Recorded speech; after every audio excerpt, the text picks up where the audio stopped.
Hello everyone, my name is Steven Zapata. I'm a concept artist, illustrator, online art teacher, and former instructor at Art Center College of Design. I would like to introduce you to my new drawing course, Form from Imagination, a course designed to help you draw with confidence from your mind. Maybe you want to be a professional illustrator or designer, maybe you want to be a master with a pencil, or maybe you just want to be the best artist that you can be. Beautiful goals.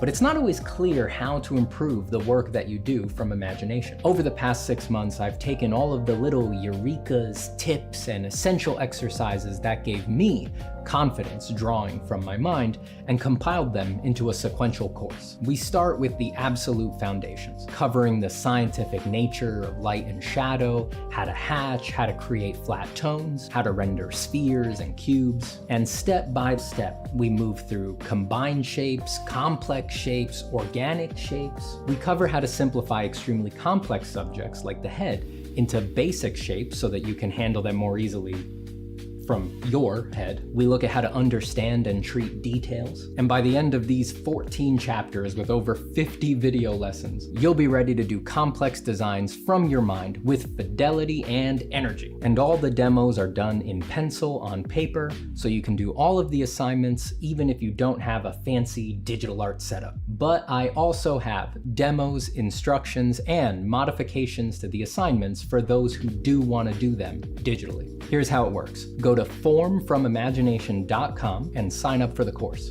Download the assignment book and start watching the lectures. Do the assignments at your own pace. Take your time with them and use this self-study to develop your patience. When you're done, post your assignments in the exclusive community hub, and I'll personally critique your work with drawovers, diagrams, and advice. I want you to know, this course is no joke just because it's online. It is challenging content, and it is more complete than it would be if I was teaching this class at an art college as I have before. If I was teaching this class in person at Art Center today, I would just play these videos in class, knowing full well that they're the most concise, focused, edited, step-by-step way to convey the material. So I'm serious when I say, this course isn't just a substitute for a college-level course, it's better than a college-level course. And you don't have to pay thousands of dollars per credit and wind up hundreds of thousands of dollars in debt. So thank you for checking out the course, thank you for watching this and for your support, and thank you for drawing and making your artwork. The world needs it. I'll see you soon.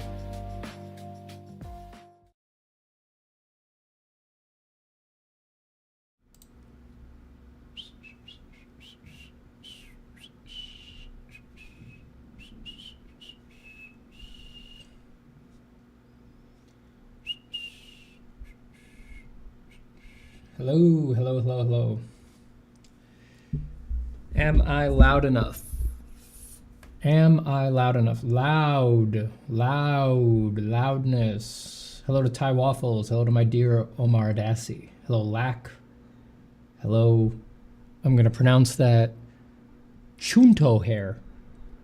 And Anthony, what's up?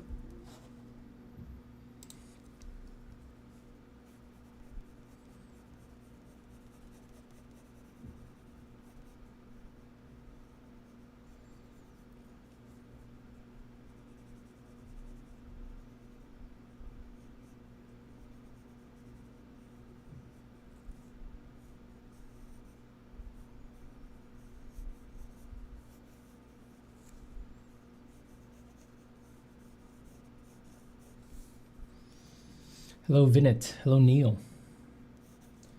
Neil who says, dude, does my audio sound okay? Am I loud enough? Too loud? I was listening back to the stream from last night and it felt like I was getting a little boomy. Do I sound okay?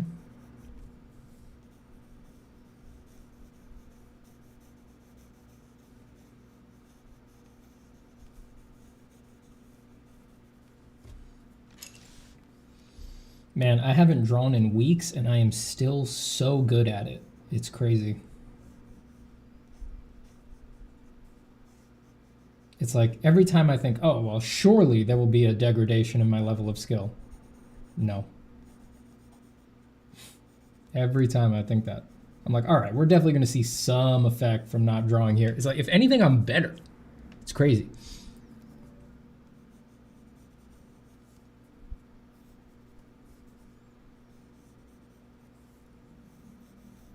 I guess that just makes sense when you're the best, though.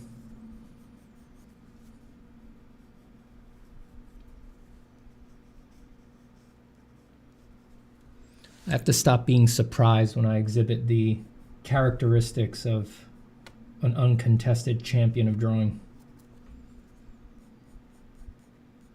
But I don't know, it's hard. It's hard to stop being amazed by myself a lot of the time.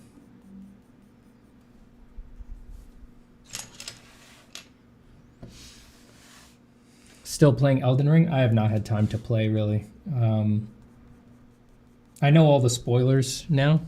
Hold on, I gotta kick my table. It's unstable.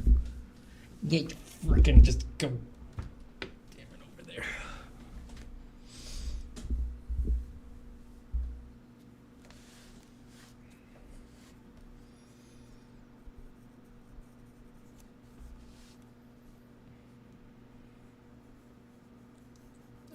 Yeah, I have not had time to play. I ran around the DLC more. Mostly just like looking at areas. I beat a couple bosses, but like I haven't even beat Mesmer yet.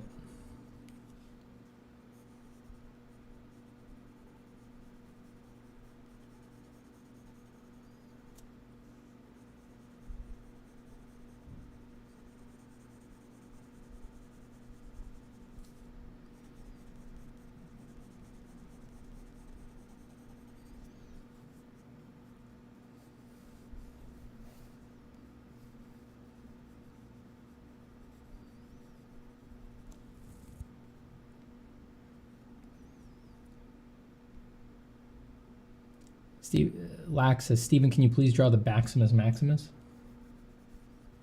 It'll show up.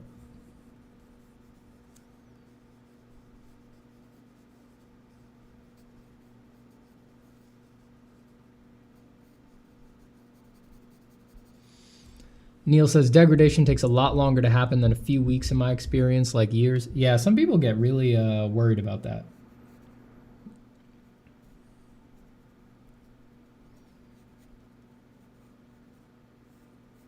I mean, getting a little rusty certainly happens, but it doesn't really take more than a couple hours to shake off some rust.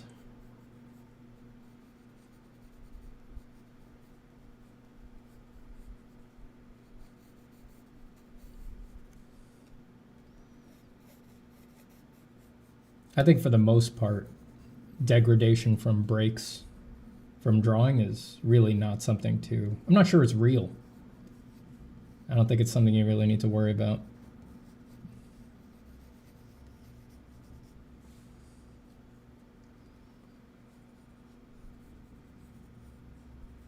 It's like the most important parts of your skill set are always the fully internalized parts. So the internalized parts, they're not going anywhere. Malmick, hello. Your appearance reminds me of The Weeknd, and I love it. So I don't think I look like The Weeknd, do I? Well, that's up to you, I guess. That's not up to me. Your hesitation speaks to me louder than a million miles per minute.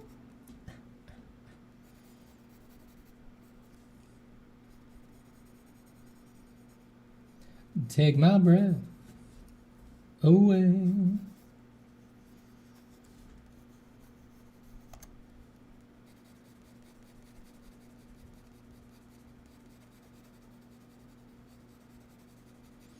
I moved some things around on my desk and now I feel like it's extra wobbly. I wonder why that would be.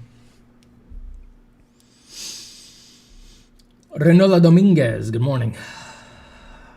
Good morning, Stephen, and your band of angels. My bad band of angels. The Bad Batch. I just watched a stream from yesterday and you're streaming again. I mean, statistically speaking, it's likely that's the way things are going to go over and over and over again. Just because we're live all the time, baby. We're live all the time. That's just the way things go.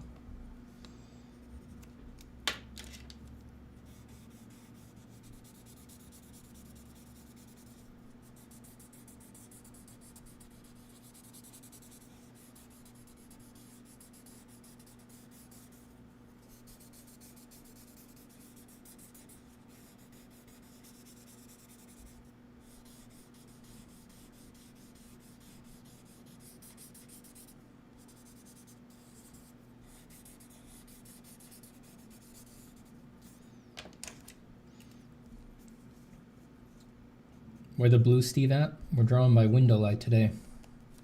No blue.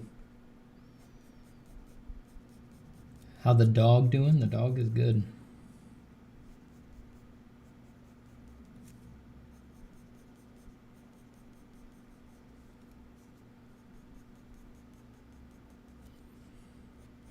She has not been hanging out in the studio because there's too many supplies littering the ground. There's paint cans everywhere, tools,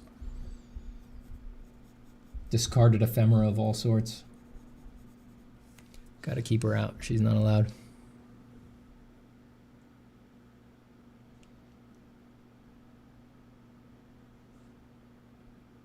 She could step on a nail, you know? We don't want that.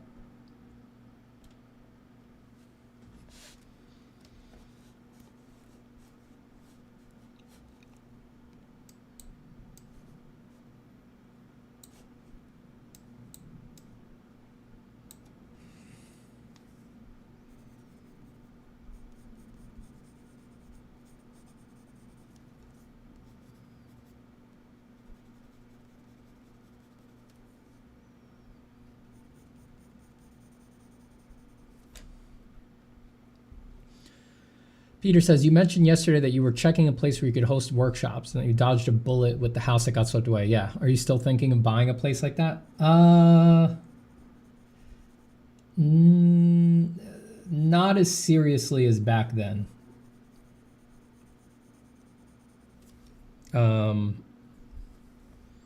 After that, I did more research into like how you would run that. You know, what the legal setup is for the business and permits and all that kind of stuff. And, you know, it depends how you do it, you know, but it's not insurmountable, but it became clear like what more the overhead and like the commitment was going to have to be. So, yeah, less serious now about actually buying property to do that than I was back then.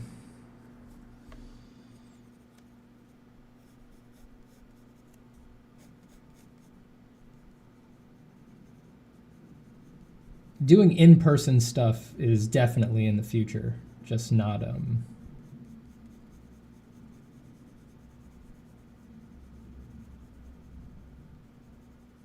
at like a property that I own or anything like that.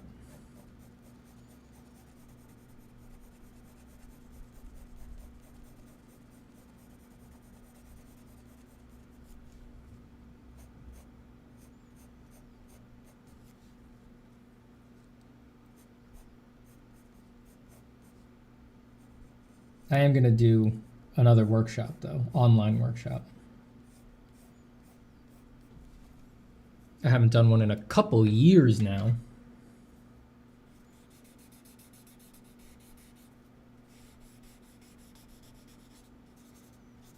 I miss it. I want to try to do it twice as long as I did my previous ones. My previous ones were 4 weeks a month. I want to try to do an 8-week class, 8-week drawing intensive. Probably do it October, November, I'm thinking.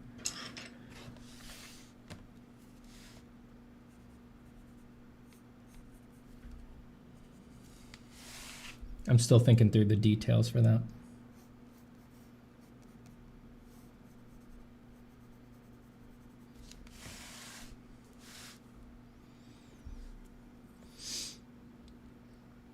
Hello, Warrington.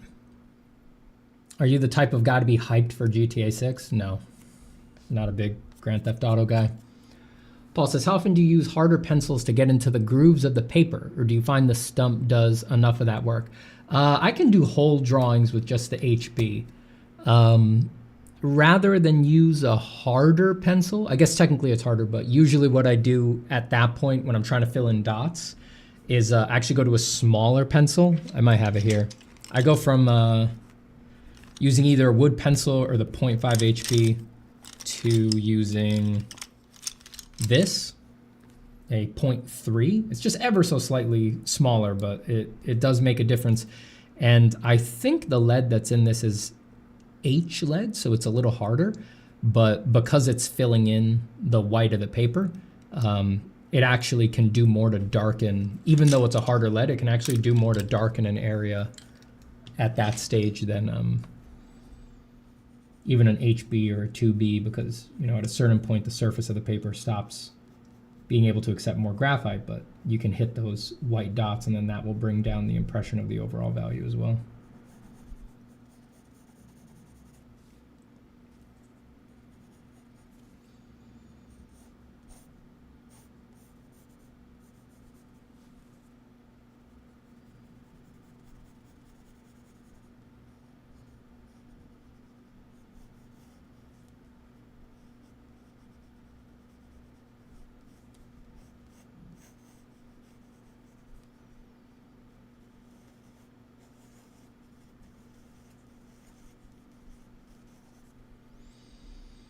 Stephen, draftsmanship question. They say that doing anatomy tracings on master studies like Rubens or Michelangelo can help in learning to design muscle shapes. That's true. In your experience, how did you manage to learn to design anatomy, like subtleties on curves and what to include or leave out? Studying anatomy at the moment, damn, Michelangelo can draw some really ripped dudes. I did a lot of anatomy tracing.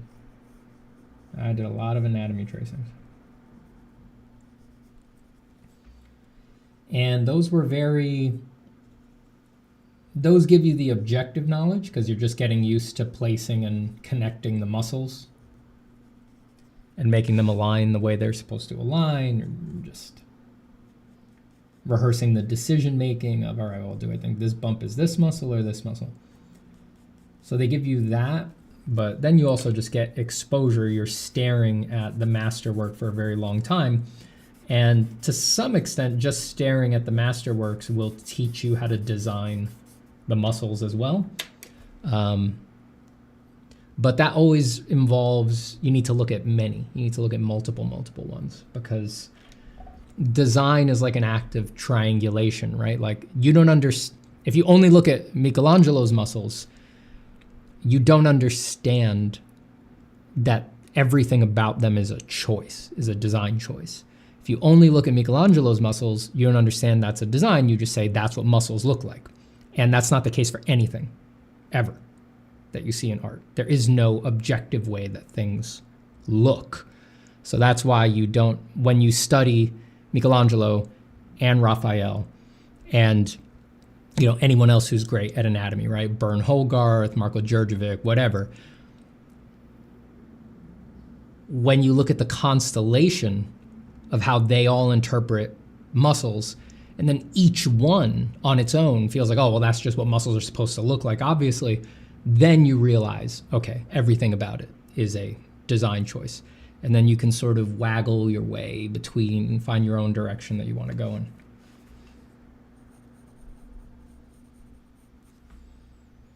And there's a part of, it's a part two of your question. How did you manage to learn to design anatomy?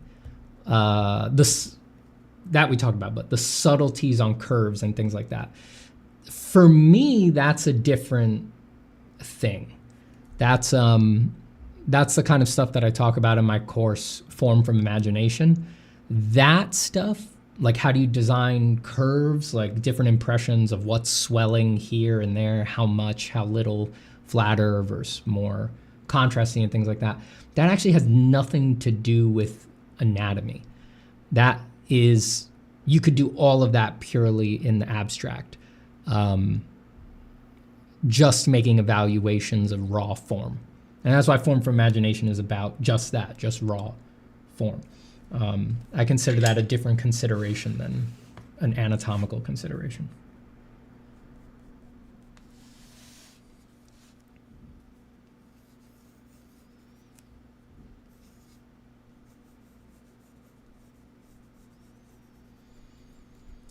Do you believe that referencing exclusively real life slows down your art skills development?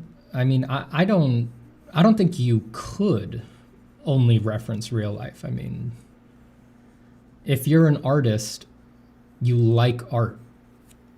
I've never met an artist who hated all art or was uninterested completely in the art of others. You may go through a period where you avoid the art of others for particular practice reasons. You know, you're trying to purify yourself or remove comparison and things like that. But all artists like art.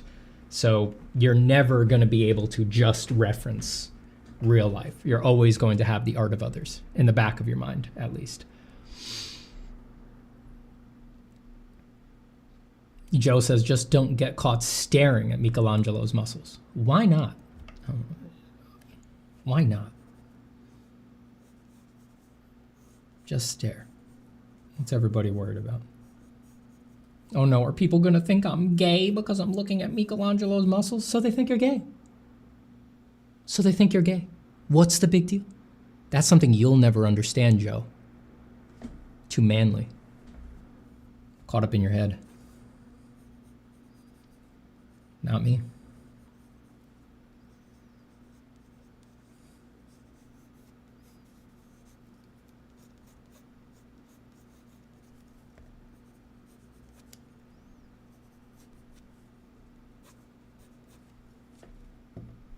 I've got the gains of a lot of gay staring. A lot of gay staring.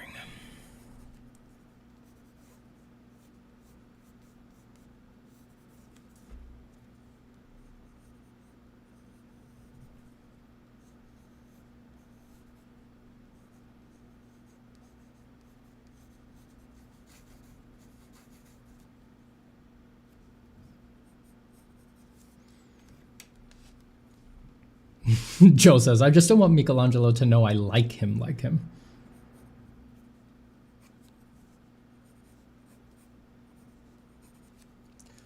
Poor Michelangelo. He seemed very lonely. At least from his poetry. Who knows if he was actually lonely? He was certainly depicted as lonely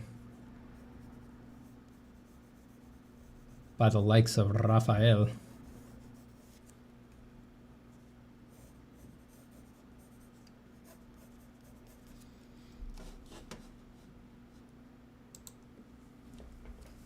Where is Michelangelo buried?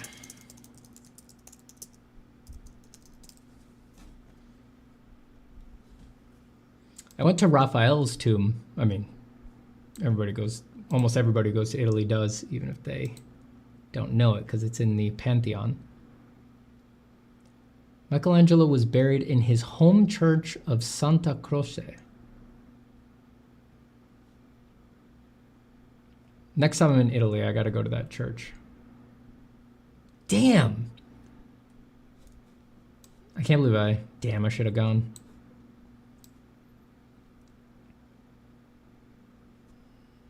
I was in Florence, but I had so many other things to see. Damn. Michelangelo was buried next to Dante, Galileo, and Rossini. Who's Rossini?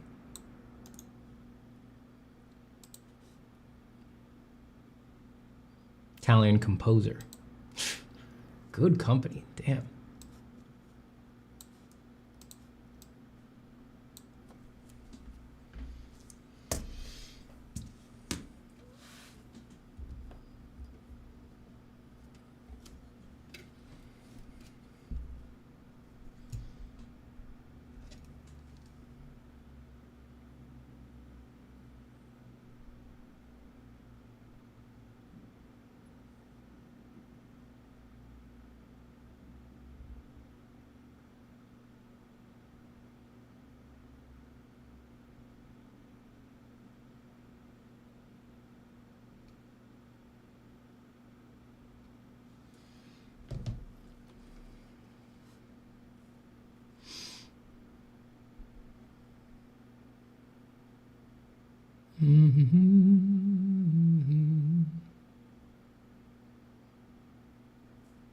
Sorry, I'm missing a lot of messages here.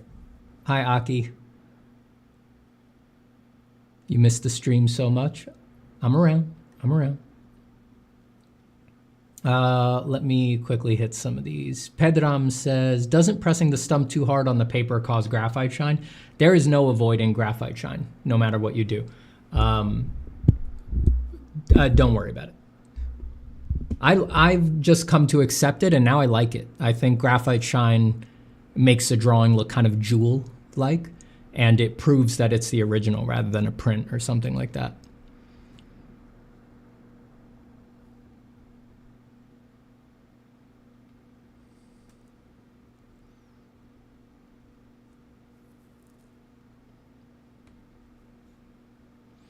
Hello, Zane. Hi, Gorobard. My day is fine. Just getting going here. Sami says, do you think the anatomy for sculptors is useful for artists? I've watched different artists recommend this book, but I would love to hear your opinion. I haven't studied it closely, but I do have the first one that they put out. I think that one was Anatomy for Sculptors, but they have a bunch of other ones now. And yeah, I thought it was great. It looks like a great reference to me. I get all these references and I'm like, surely I'll use this when I draw, but I almost never wind up using anything. I have all these resources. I have apps, I have anatomy books, but I don't know at this point, you know, and it's not like I didn't study. I studied really intensely for many years, but now when I draw, I just do this. I just prefer to not have anything open, nothing to look at. I just want to look at my drawing, you know, I just want to look at my drawing. Klonda says, have you addressed what happened to some of your more recent videos? I feel like I saw one on time that I can't find anymore. Did you delete videos? No, I haven't deleted anything. I have not deleted anything. And I haven't made, if you're talking about the deep end videos, I have proudly just left those at the top of my YouTube. I think there's 4. I mention time. No, there's 1, 2, 3, 4. There's 5. I mention time in a couple of them, and you know, I just quickly, you know, just say that time is an illusion, and it would take a separate video on time to cover that. But there was never a video where I went deep on time. So you're probably just thinking of me mentioning it, or maybe a video by someone else. But no, I haven't deleted anything. I don't think I've ever deleted a video on the channel.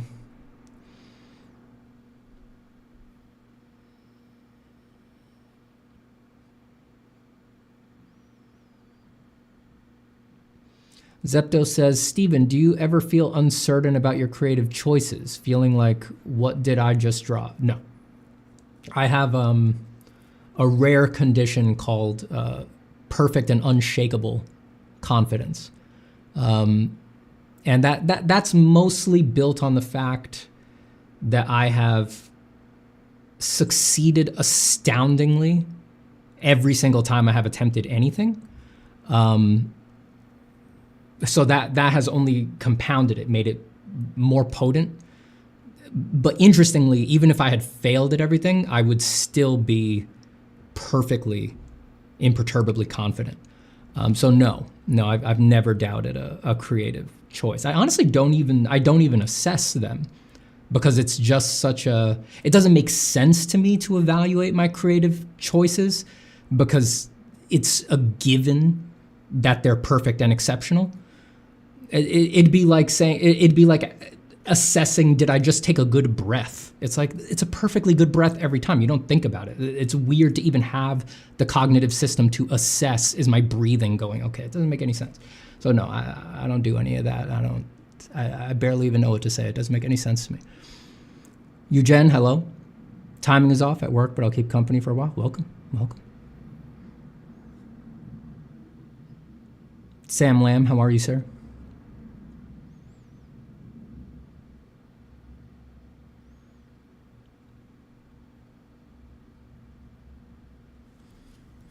Sam's doing clay sculpture. We got some clay boys in the chat, for sure. I might need to turn a light on in here in a minute.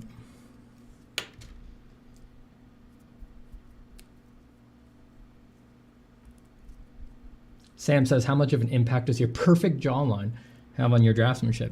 I have to assume it's a profound and incredible impact. I mean, just given what it is, I have to assume it's, I don't know, accountable for at least 80 to 90% of my success. The success of each individual drawing.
Renola says, being 100% present to your artwork is so important and addictive. Yes, it is. Oh, yes, it is. There's few things better than that.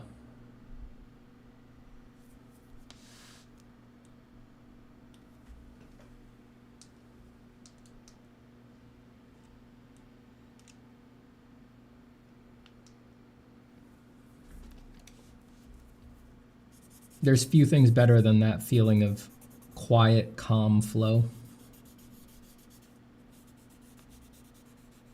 Keeps you happy, keeps you coming back.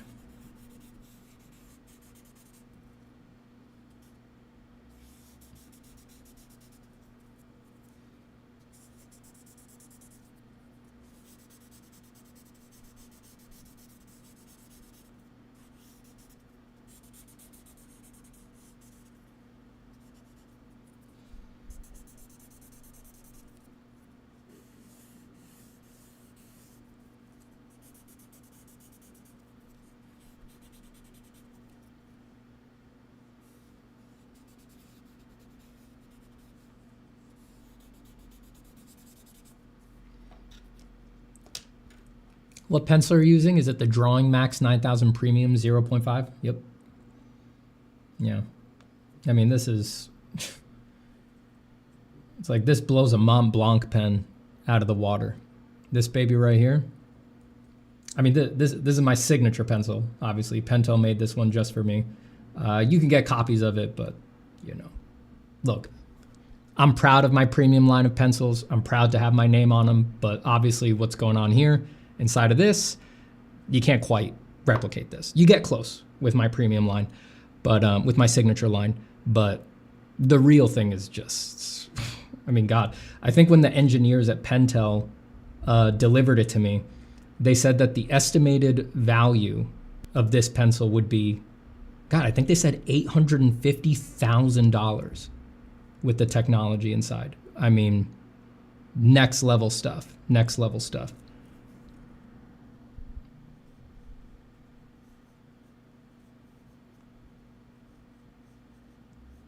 And a lot of artists, they don't want to admit stuff like that.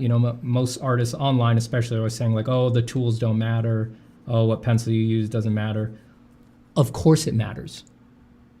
I don't know why they don't want to reveal how privileged and wealthy and deeply connected they are, like I am, right?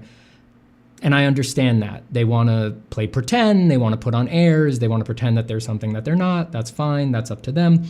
I don't believe in that stuff.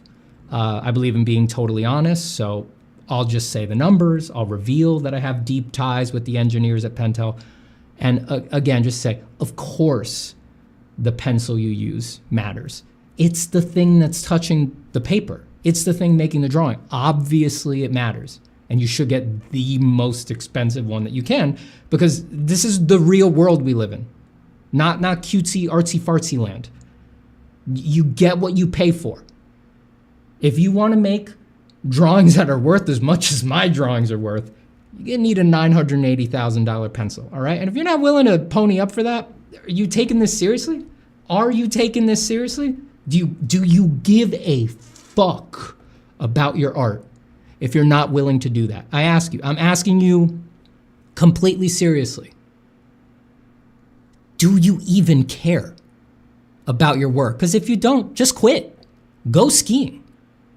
There's way easier, way more fun things to do in the world. Sam Lamb says, I recently told you that one reason I seem to take to sculpting is that for me, it's been about building forms from the inside out, whereas drawing felt like building form from the outside in.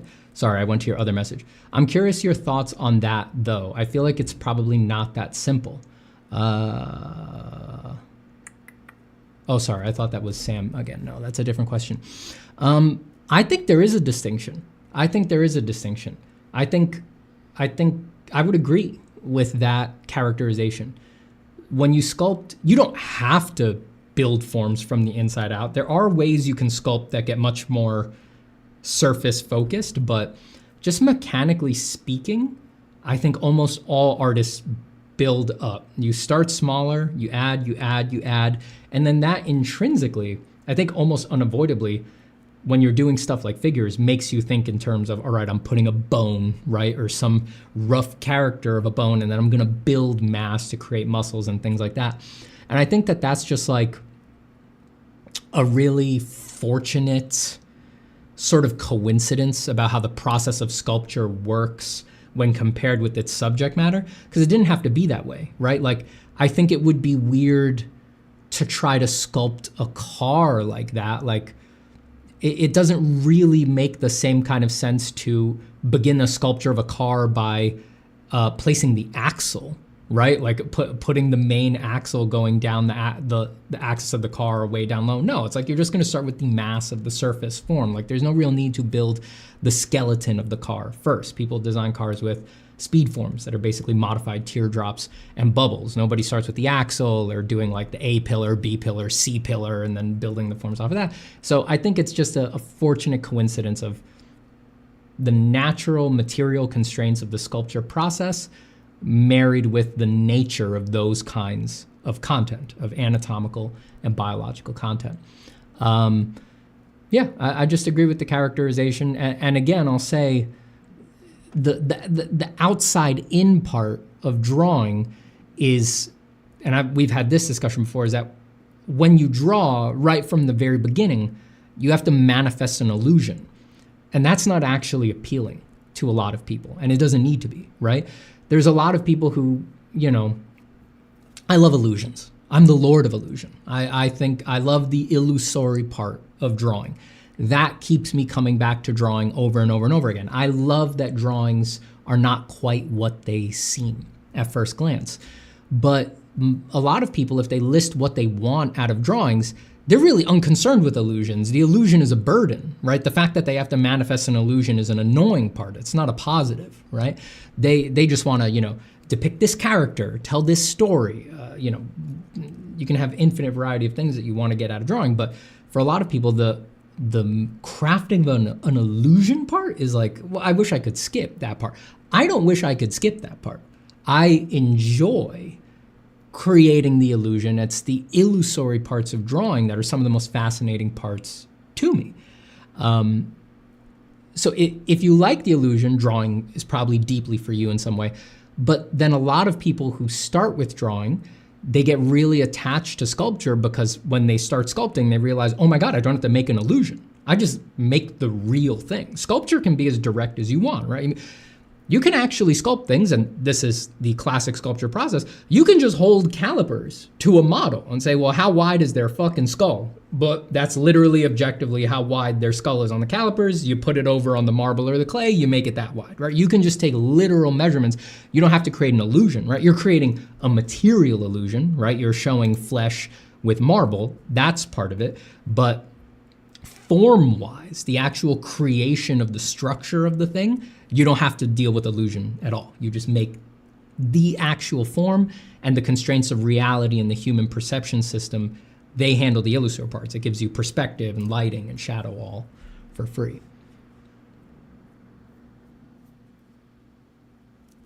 Did I answer your question? I think so. You know, you can do things in drawing where you like kind of fake it. You can like, you know, you can actually sketch bones.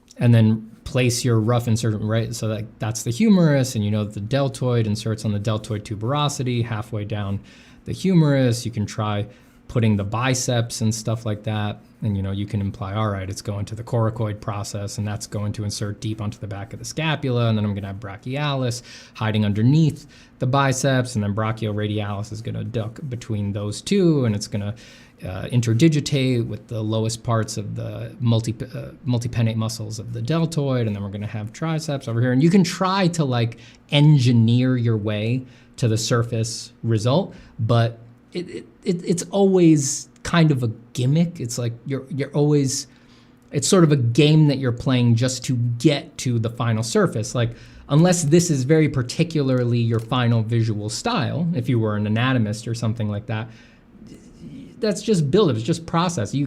Theoretically, you could just do all of this work, all this inside-out work, to then just do a tracing paper overlay, and then at some point you're just gonna have to draw the skin, right? You're just gonna have to focus on surface. So there's things you can do in drawing to kind of, and that does work for a lot of people, right? It's not like it doesn't work, to kind of gamify that inside-out process, but it's always a game. It's always a game. It's not the essential nature of drawing. Jack Slate asks, I notice you have a fast sketching speed. Is it due to mileage only, or was there ever a time where you made a conscious decision to focus on drawing faster? I have, if anything, I've focused on drawing slower over the years. I think drafts people tend to fall into one of two camps. They're finishers or they're sketchers, and I'm naturally a sketcher. And I think if you're naturally a sketcher, you're naturally faster, and you have to put your focus on slowing down to finish things. So no, I never made any conscious decisions about that.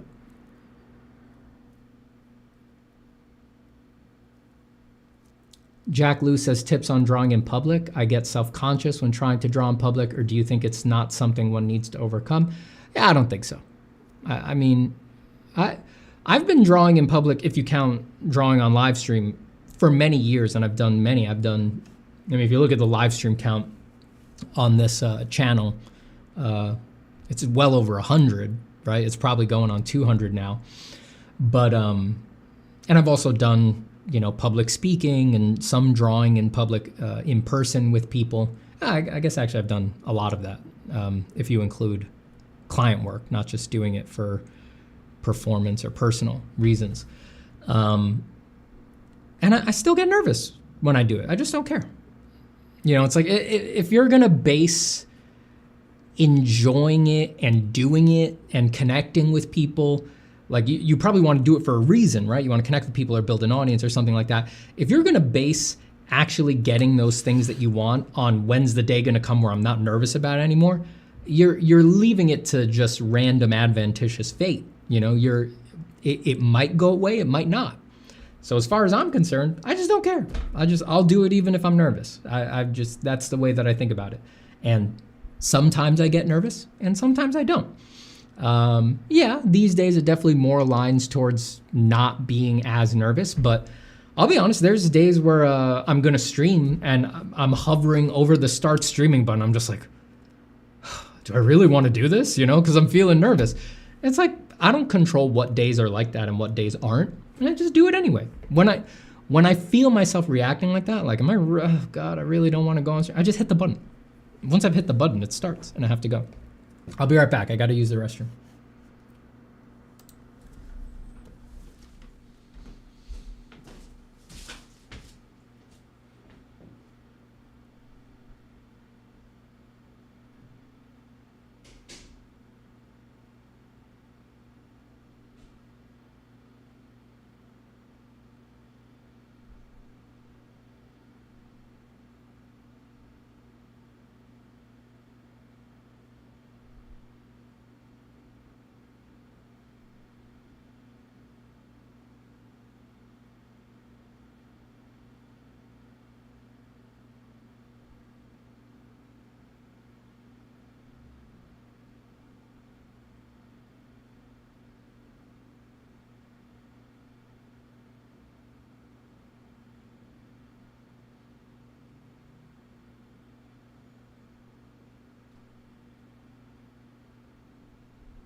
Okay.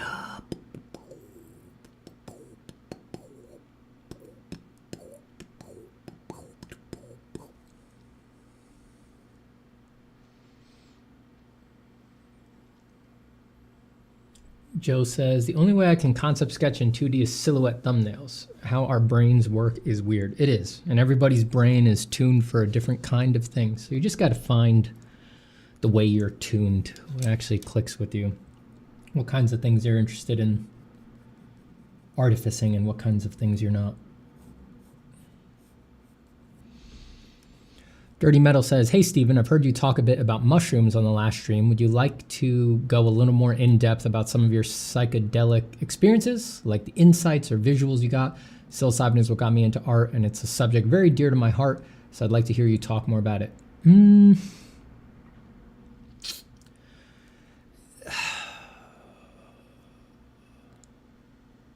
A lot of it is very personal, so I don't really know how much useful I could say from the non-personal parts. I think I have a very it's hard to discuss this without going into too much detail. I think I have a very different framing of the psychedelic experience than a lot of people do, because a lot of the archetypal things that happen in psychedelic experience, when I did psilocybin, I had already experienced those things in meditation. So they did not have the same like shattering, surprising feeling that they have for a lot of people. And I think that shattering, highly energetic, very surprising quality is very characteristic of the experience for a lot of people. And I just didn't have that. Those parts of it for me, and if you've done psychedelics, when I say the archetypal parts, right, you know what I'm talking about. Ego death and all this stuff, and a lot of other things. Changes in relationship to what the actual ground floor of reality is and things like that. When those things occurred to me in the psychedelic experience, I don't know. So I was just like, right, yeah, yeah. It was just like, yes, we've been here before, and yeah. So if I'm going to talk about that, I'm really more talking about my meditation experiences, because those concepts, takeaways, and insights are much more cogent for me through the lens of meditation, obviously because you're sober when you're experiencing them in that context, so you're just able to understand things conceptually a little better. They're not conceptual notions really the way that I look at them, but in the struggle to try to put them into words, it's obviously going to be easier to do sober than highly modified on something like psilocybin. So those parts that are more archetypal and apply to everybody really I don't have much to say about them through the psilocybin lens. I lens those through meditation, and then the rest of the stuff, which is all very personal, is just not stuff I'm comfortable talking to strangers about on the internet. It's family stuff, personal history stuff, things like that. And I would say that those are, they're probably less of the intense experience for a lot of people in those psychedelic experiences. I think for most people, if you go really far out, you're going to get carried away by the archetypal parts, the transpersonal parts, the parts that really have nothing to do with your personality and your personal history and stuff like that. But they are there, they're still a big part of the experience. So I don't know. Yeah, I find it I feel like my particular personal history makes it a little hard for me to talk usefully about the psychedelic experience.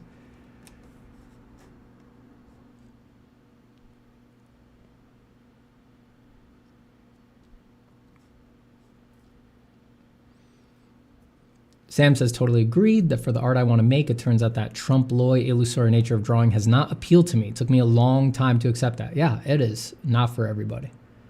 I see I'm a little behind here on messages. Goodbye, Lack.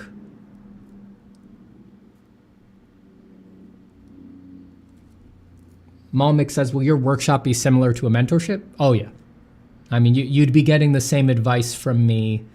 The way that the workshops have worked, you're getting the same advice from me that you would get in a mentorship, right? Like every time I've done mentoring, it's always within a time frame, right? It's 4-week chunks or something like that. The workshop is just with other people, but the student count is like, well, the times I've done it before, it was like 10 people per class, right? And that lets me actually talk to everybody, and there's a lot of correspondence via email, and we talk on Discord and things like that as well. So I get the chance to get to know people the same. So I give the same feedback I would do one-on-one. I give the same personalized feedback in figuring out what a person wants. The good thing about the workshop is that it's not just you and me. There's the other people there. And from my experience doing, I think I did 6, breaking it up into the 2 separate classes per month that I did it. Now, having done 6, having run 6 cohorts through it, I see that the group of people is really, that's the best part. I mean, I'm amazed at what I've seen over the past couple years with the workshop cohorts. I mean, people make for real friends. I made friends, right? Like Sam Lamb, for example. Is a friend that I made through workshop, who I consider a genuine friend now, but he took I think Sam was in the first or the second, something like that. And you really get to know people, and you never know what's going to blossom. But beyond what it does for me, I am amazed seeing that the students really do become friends with each other, and they're still friends working together, doing stuff together years later. And that's the real deal. That's, I can help you with that project, depending on how long it goes, to, we get a month, 2 months together, but you're going to move on from that project eventually. Whatever you're doing, you're going to finish it. You're going to move on to another project. Whatever happens, you are going to move on. But then if you have relationships where now you've got friends, or maybe you didn't have art friends before, and now you're working together on things with them, you guys are doing art together, that's different. That's a totally different thing. That's a really profound, and these days, unfortunately, quite a rare kind of help to get in the world. There's few things better than having some real art friends that you connect with.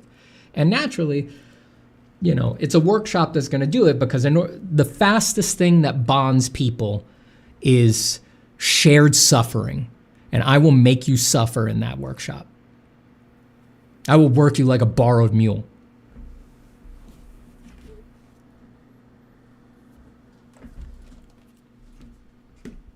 Oh, you'll bond real fast with the things I put you all through.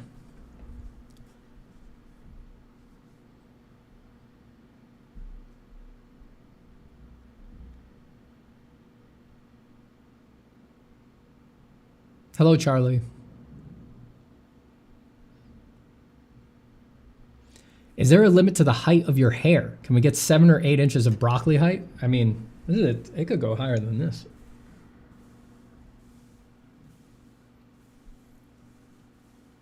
I don't know what it's at. It's pretty tall right now. It'll get taller. There's no limit. I wish I had my my drawing of my goal height available. Do I?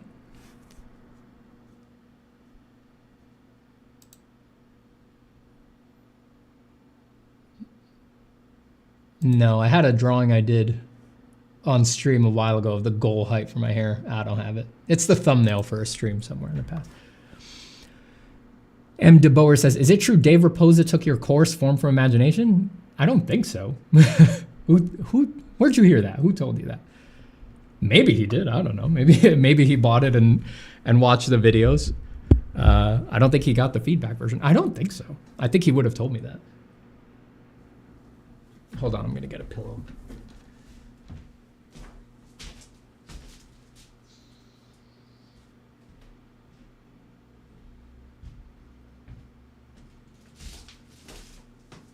My office chair is finally getting all worn out. The mesh has gotten stretched enough that sometimes I'm sitting on like the hard plastic under it instead of being held up by the mesh. It's time for a new one.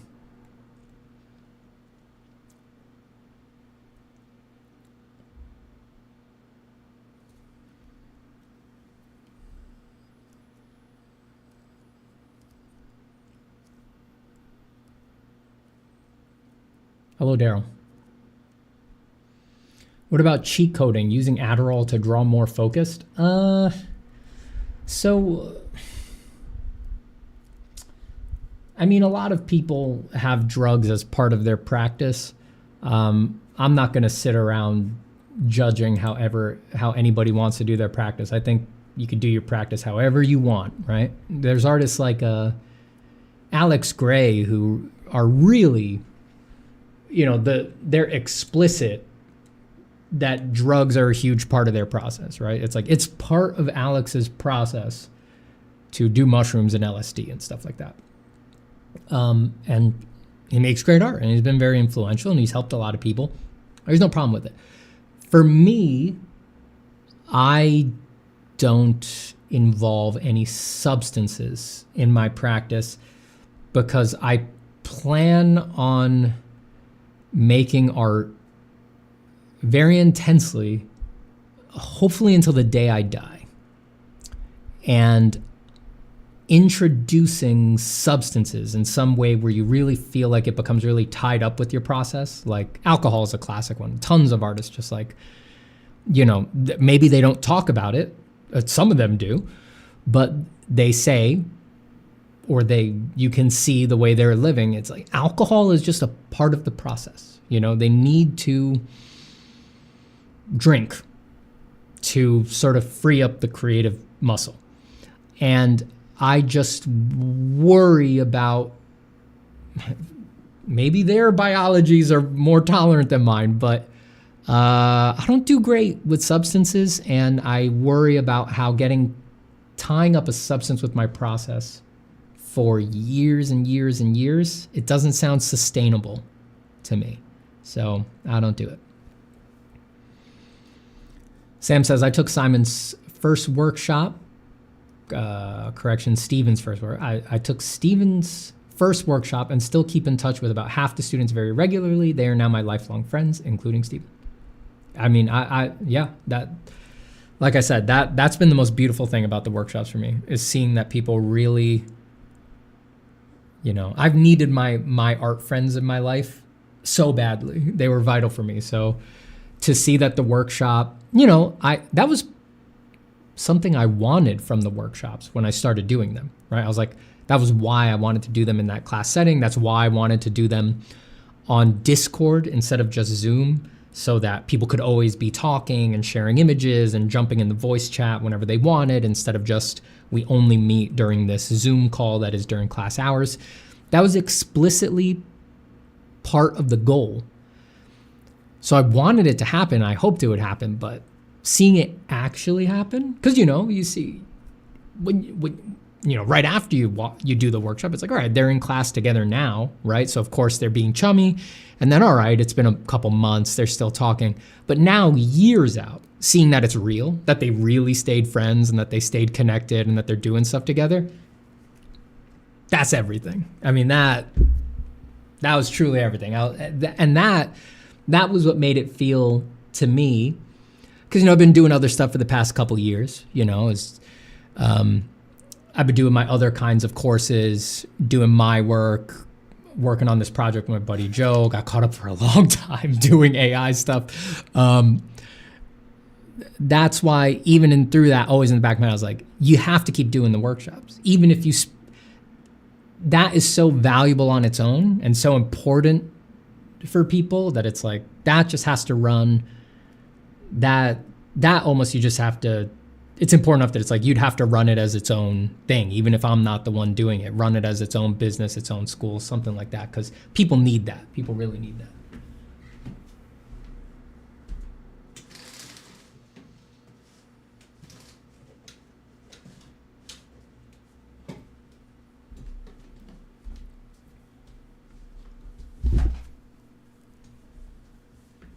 But it will be me running it for as long as possible, because like I said, I make friends too.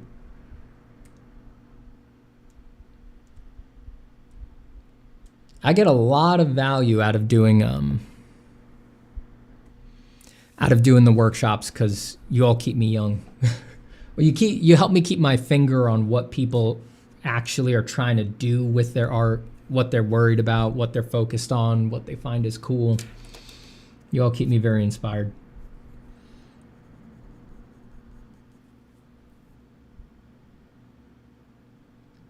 Thanks, Yankee. I will stay cool. Mobius said he quit weed to prove to himself he was creative. That's funny. No, that's funny.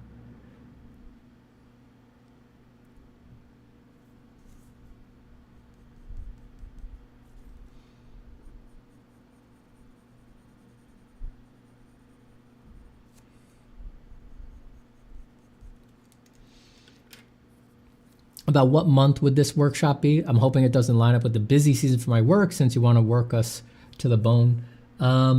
So I'm thinking of starting one for October, November, because I want to try doing a longer one. The ones that I've run so far were all 1 month, 4 weeks. And there's things I want to do that the students would need more time for. I want to give them more time to do certain parts. So, and 8 weeks is that's a length that classes are online and things like that. So I think September, October, that's the first one I'd be doing, or that's the next one I'd be doing. But my plan is to get back to doing these regularly. So there will be more.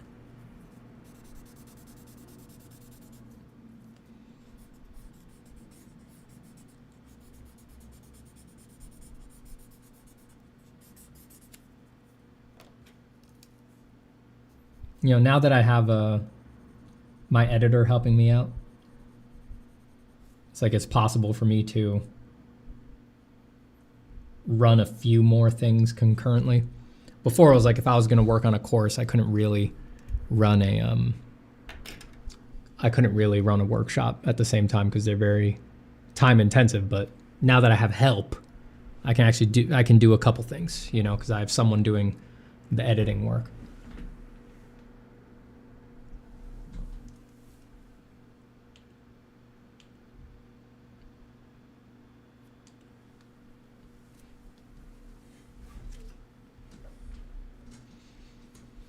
Goodbye, Sam. Go do your law stuff. Be lawful.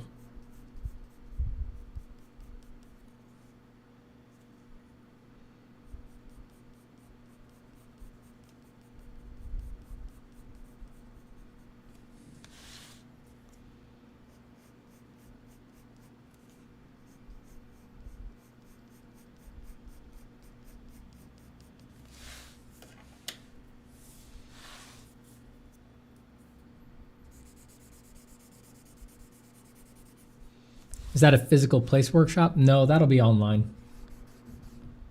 We'll do physicals one day, but we'll do some in-person stuff one day, but it takes more setup.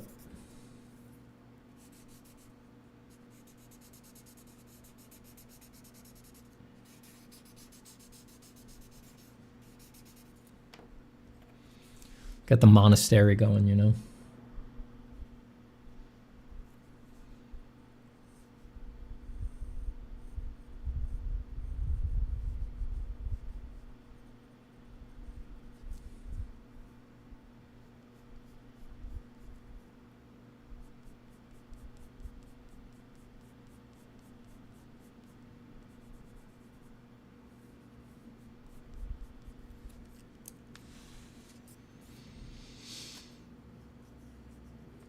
Pedram says, do you think it's cheating to change the contrast exposure of a drawing and then post it online? It makes graphite look like charcoal. Nope.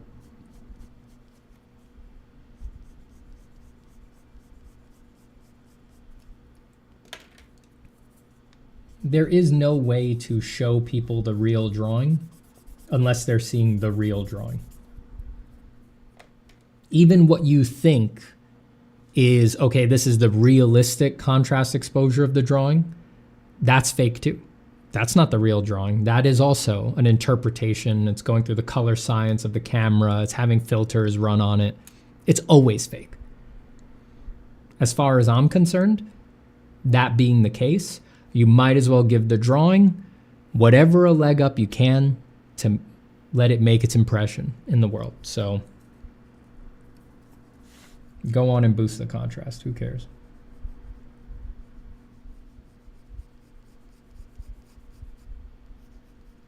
It's not like boosting the contrast inherently makes the drawing better.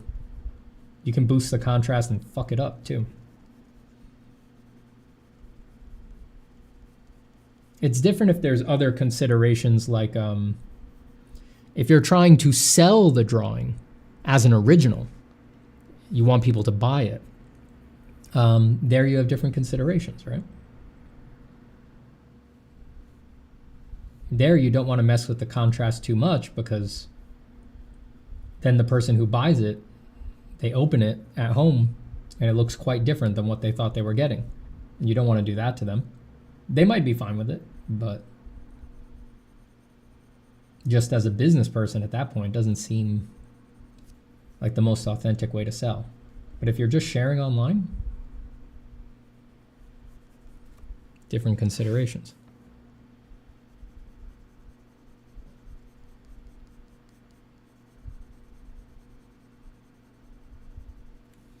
But I've seen people who, where they share on Instagram and stuff like that,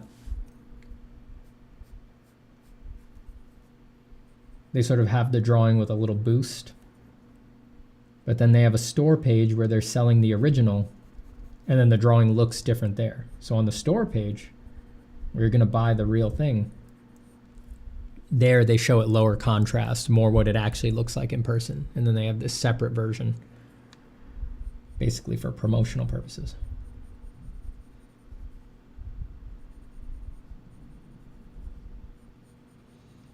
What softness of graphite are you using for the darkest lines? I do basically everything with HB. Or I can do everything with HB. But use whatever you're comfortable with. Hand pressure is more important than the hardness of your pencil.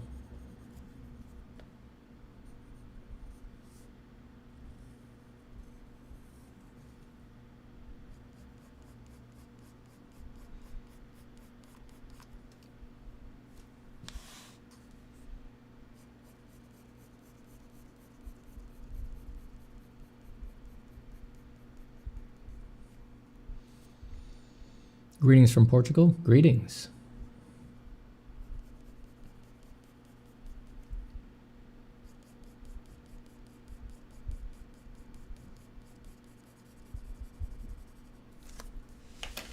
Sometimes even no filter has a filter. Yeah, Joe.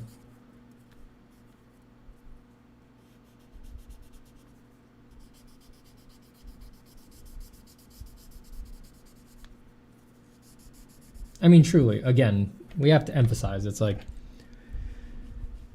the drawing would look different if you shot it with an iPhone, with a Google Pixel, with a Samsung, with a Panasonic camera, with a Sony camera. Like, any camera you use is going to give you a slightly different picture. Like, there is no authentic reproduction of the original,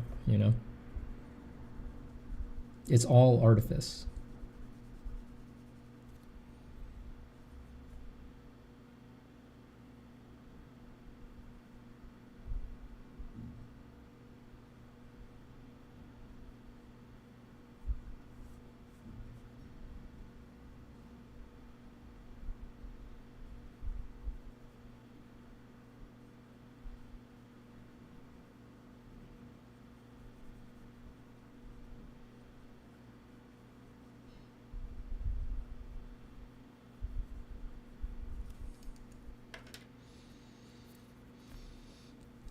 Hey, Autumn.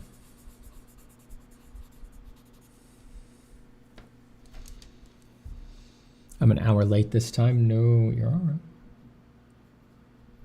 Oh, you're all right. I'm curious as to why you're still using the Pentel Sharp when everybody and their mother promotes the glory of the graph gears. It's because they're paid shills. I don't take money from any companies.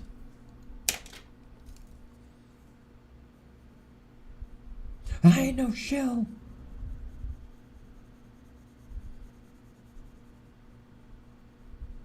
I'm just kidding about that, for the record. I doubt Graph Gear is paying anybody to shill mechanical pencil.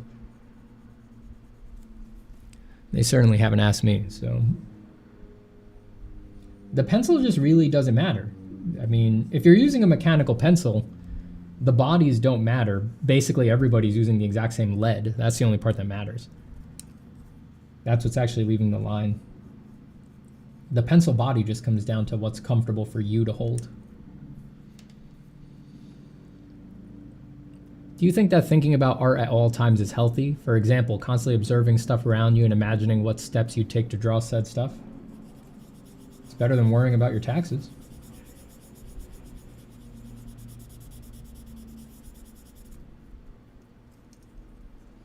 I ask you, what else are you going to spend your time thinking about?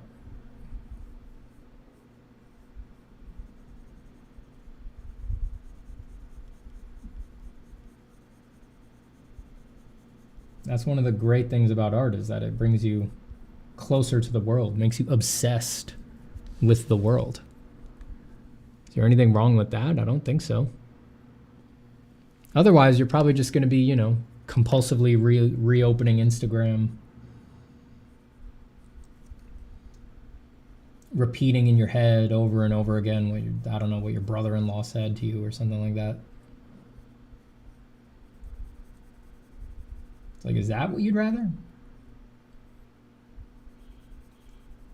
Fill your finite thinking time with? Or would you rather muse on the color ratios of flowers?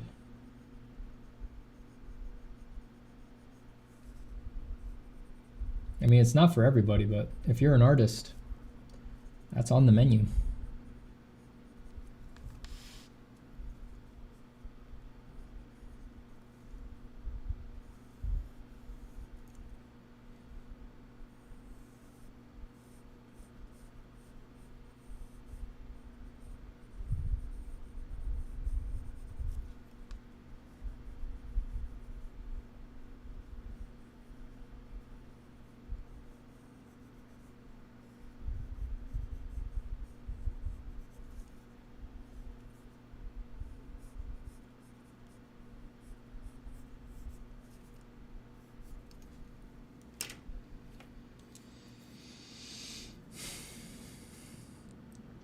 Joe says, God, to be a paid shill for Big Pencil. Dude, where's my sponsorship? Come on, Pentel. We've all got a price. We've all got a price.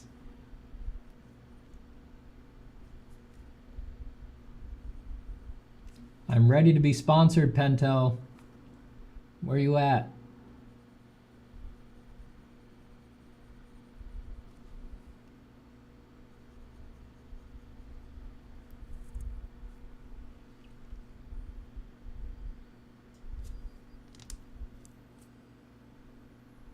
Doggeroni says, any requirements to join the workshop? I'm alive and can hold a drawing implement? No.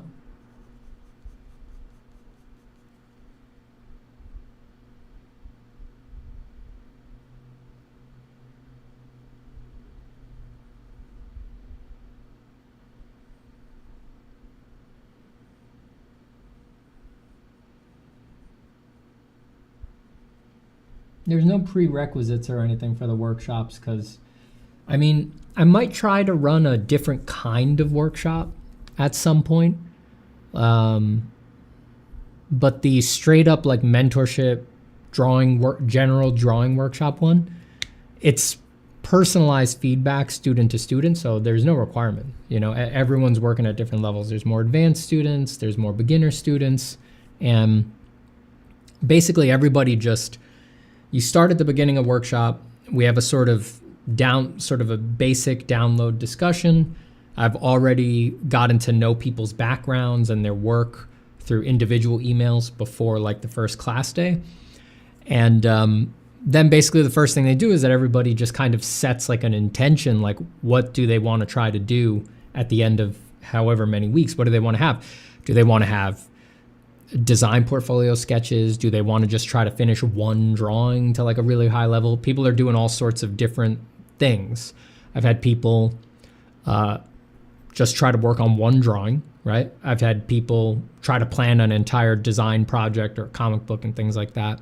I've had people just try to crack like stylistic nuts for the whole workshop. They're just like, I need to figure out what color works for me, like how I want to handle color. And they're just trying to crack that nut for themselves, like a personal problem that they have. Like, I don't quite know how I want to use this stuff. And then they're using the workshop. My feedback is sort of a way to like have someone to bounce things off of and get ideas from. So no, because it's like that, there's no requirements. Like I said, I might in the future try to run a different kind of workshop. And maybe one of those might have some prerequisite, or I do a portfolio review or something like that. But as of right now, I don't have anything like that. I've thought of doing a workshop where this one's less open-ended. It's for people who specifically want to improve design ability, like entertainment design, concept design. I've thought about doing a workshop where I give a selection of books or short stories that they can pick from, stuff that I've read, right? Because that's important for doing this kind of thing. So let's say there's 5, right? and the list is there on the sign up, and then they can pick which one they're going to do. And then for the workshop, you design for that story, right? So you can either do illustrations, more illustration path, trying to do, a cover design and some interior illustrations or something like that, or you go more entertainment design and you try to do concept art for it as a movie or a video game or whatever.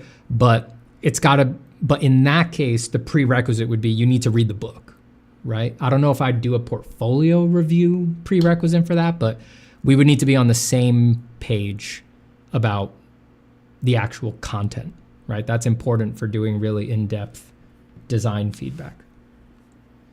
So either you'd pick a book that you've already read when the list goes up, or you read the book before the workshop starts. Same way you would do it in like a college production design class.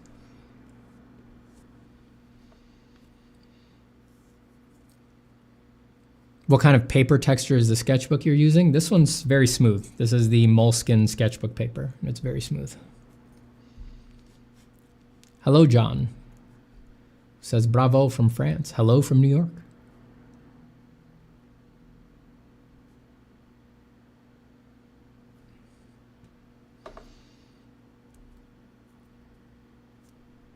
How do I get better at drawing environments if I don't have much interest? I need to be able to draw at least to some level for an exam soon. My perspective is fine. It's more about my visual library.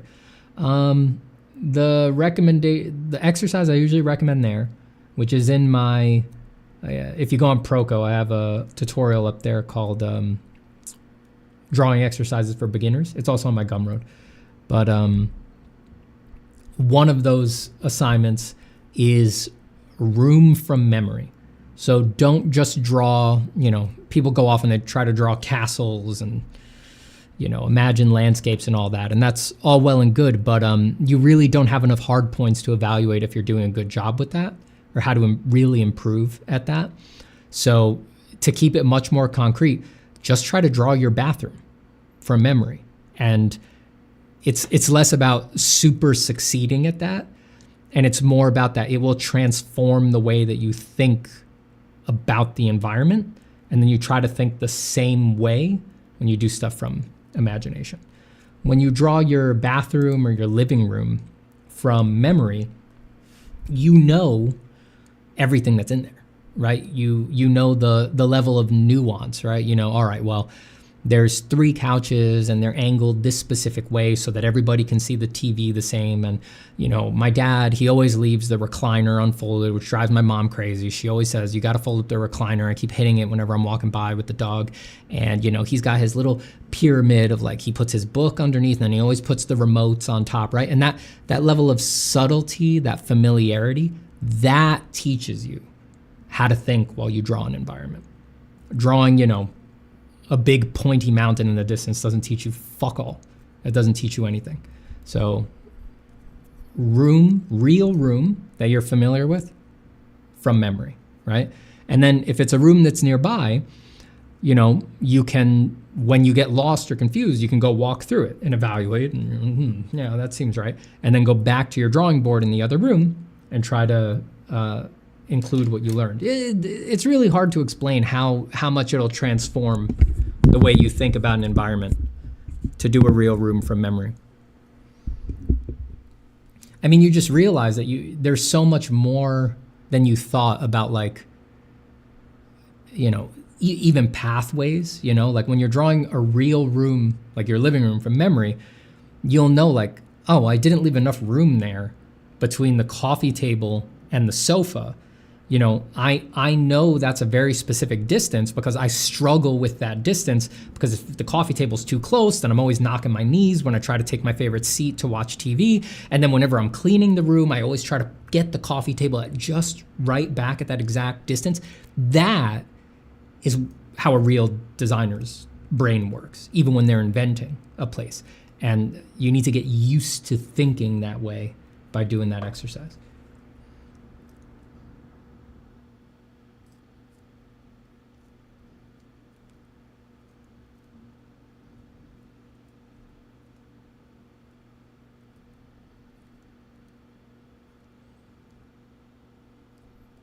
Hey, Christian, what's up? Christian says, does mewing make you a better artist? Absolutely. Goodbye, Malmick. You gotta mute. You gotta mute. Will it be in English, the workshop? What is it about? Yeah, it's in English. And what is it about? It's very personalized. I have a video on my YouTube. When I post about this more formally, I'll have the YouTube video up where I interviewed a bunch of people who took my workshop to give you an idea of what it's like. But it's very personalized. The way that I've run them in the past is that it's basically, you get my guidance on whatever you want to do for whatever the length of the workshop is. So I help you structure how you're going to do the work, and I give you feedback every week. But everybody works on different kinds of stuff, and that creates a lot of cross-disciplinary learning. It expands everybody's minds, and it's a beautiful experience seeing everybody do things on their level and things like that. And beginners benefit from hearing what advanced feedback sounds like. Advanced practitioners, they benefit from sort of hearing the fundamentals covered through a different lens, because everyone who teaches fundamentals always has a slightly different lens on them. So it's very personalized. The way I've done the workshops before, everybody in the workshop is doing a different thing the whole time. If you're in a class with 10 people, it's 10 people doing totally different things. Some people are illustrating, some people are designing, some people are doing a lot of writing, some people are doing traditional painting. Like, it's all over the place. It's a workshop. It's, that's why I call them a workshop. It feels very worky, it really feels like people, instead of doing exercises, it feels like a class full of people, a group of people, really doing their work. That's the goal. That's why it's called a workshop. And again, I might do in the future the opposite. Well, not the opposite, but like I said, everybody's doing different things. I might do in the future more of a tighter class where everybody is working on the same thing. But even there, I never imagined that. Like I said, when I imagined doing that design class, I give people a selection of books. So it'd be like, all right, you could do Mountains of Madness, Fight Club, Crystal Knights, King Killer Chronicles, a list of short stories. So it's like, even there might be some people who pick the same thing, but there's going to be a spread, me as a teacher, I really value, in that context, I really value people doing what they are most interested in, because I think you can't fake that. You can't fake just the raw personal interest in what you're trying to do. Sometimes there's a nice effect of, if you're just being told what to do, that really simplifies things for people, and sometimes they just get like a lot of piss and vinegar and competition in them. And that's nice in its own way, but it's not what the real art journey is made of. You're not going to be competing with people forever. You'll burn yourself out if you think that way all the time. So that's nice temporarily, but it's not the real deal. The real deal is learning how to manage your personal interest in your personal pursuits.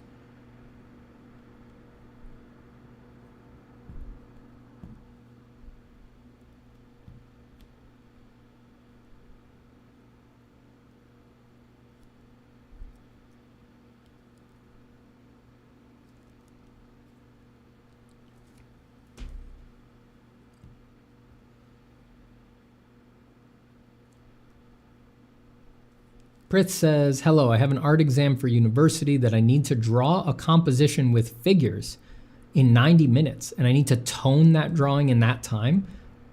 Man, what kind of schools are you guys going to where you have art competition, you have art exams like that? I never had an art exam that was timed. I had to deliver final projects, but we built up to them for weeks and they were just handed in. It wasn't like you were in a room timed. Sounds like the Prix de Rome or something. What is the fastest way to draw dark? Well, if they let you pick your medium, if darkness is a priority, go with charcoal. Don't use graphite. Graphite resists going dark all the time. But if you want to use graphite, or if you have to use graphite, there is no substitute for just pressing hard as hell. That's the best way to draw dark. Certainly the fastest way. You'll want to practice it beforehand because it takes a little bit of a careful touch to be able to do graceful lines and not mar the paper while pressing hard as hell, but There's no getting around it. If you want it dark, you gotta push. You gotta push. When I'm doing my darkest darks, and even when I'm using the blending stuff, like when I'm doing this, I'm pressing really hard on the paper, really hard. You gotta get used to that. That's nothing to be worried about, you know?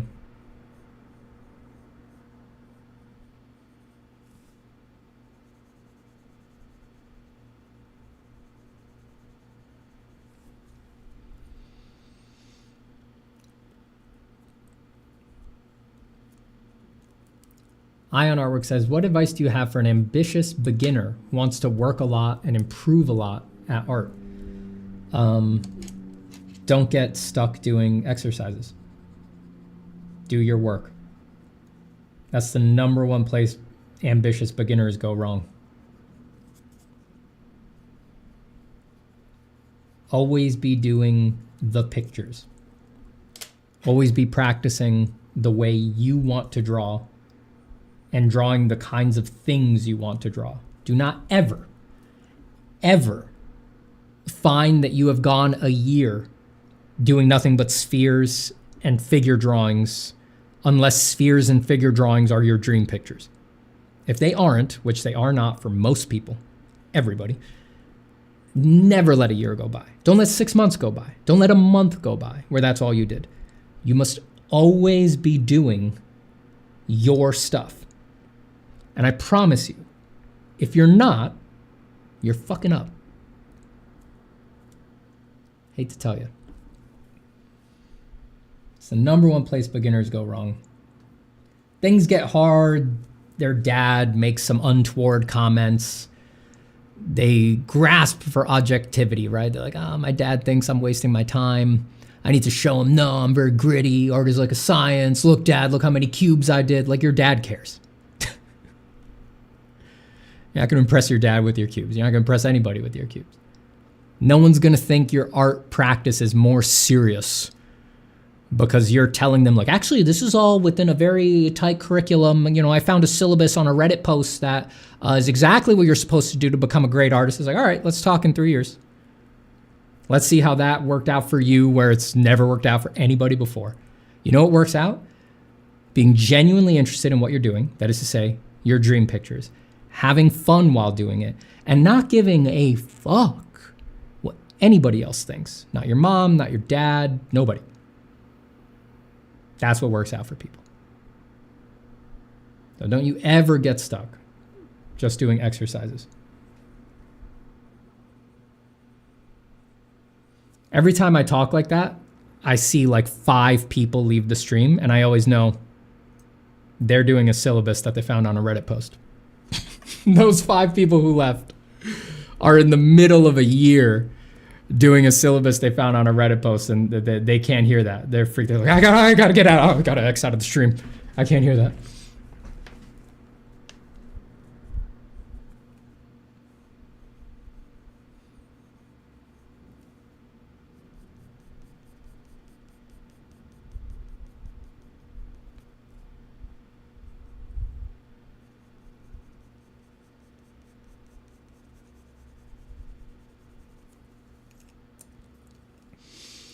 Hey, Stephen, would you say your quality of work could be done on print A4 paper? Yes, but the thing is that cheap paper, here's a problem with cheap paper. I tell people use good paper all the time, if at all possible. The Moleskine paper is excellent, high quality paper. If I'm not drawing on this, I'm drawing on my finishing paper, my Strathmore 400 series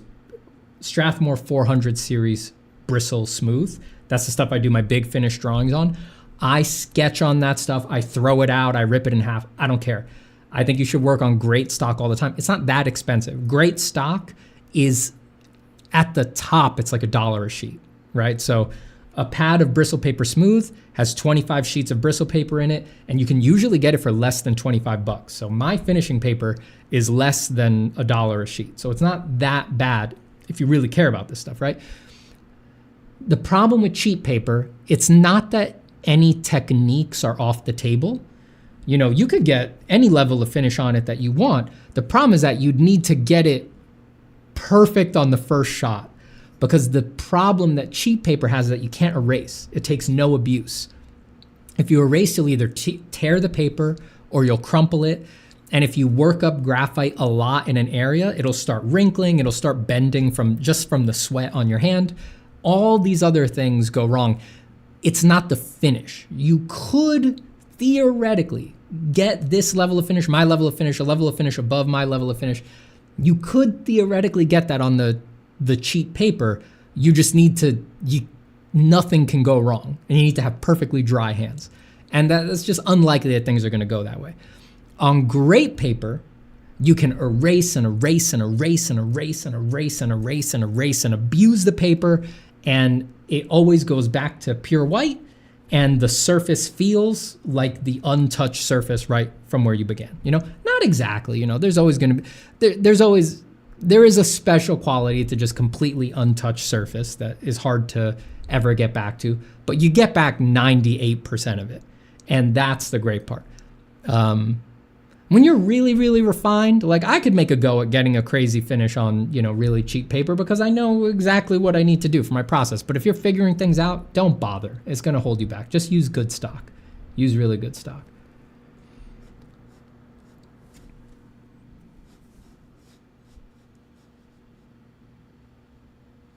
Autumn Rose says, it's so weird. I honestly feel like I'm too late to do what I want right now. You're not. You're not too late. You can always do what you want. You're the only one keeping yourself from doing what you want, Why do you draw layer on top of layer even when you're sure it's going to be a really dark area? Well, in traditional mediums, layering has just a gorgeous, beautiful effect. I tend to call it obfuscation. It's like, how to explain this conceptually? So if I do hatches like these, right? If I leave a patch of hatches like that, what you see like just perfectly explains how I did it. And this is beautiful. And a lot of people really love cross hatching, right? It's for particular effects. It's for particular kinds of artists, but it's very direct. It's very of the technique. What you see is how it was done. But if you layer, right? So if you have cross hatching and then I do some veiling, which is like doing some squigglies. And then if I stump to run all those things together, and then if I etch a couple lines with an eraser, and then if I hatch again, and then I mix up my hatching,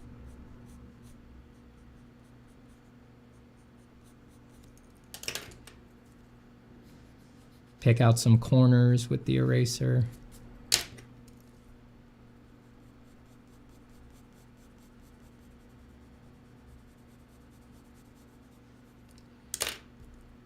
stump again. Now you can't really tell how I did that spot. The layering, the using a variety of techniques, the not just going directly for it obfuscates how the hell was that part made. And I'm not talking explicitly. I think that has a subtle subconscious effect on the viewer because we don't know how the world was made. I'm not being airy here. I really think this matters in art.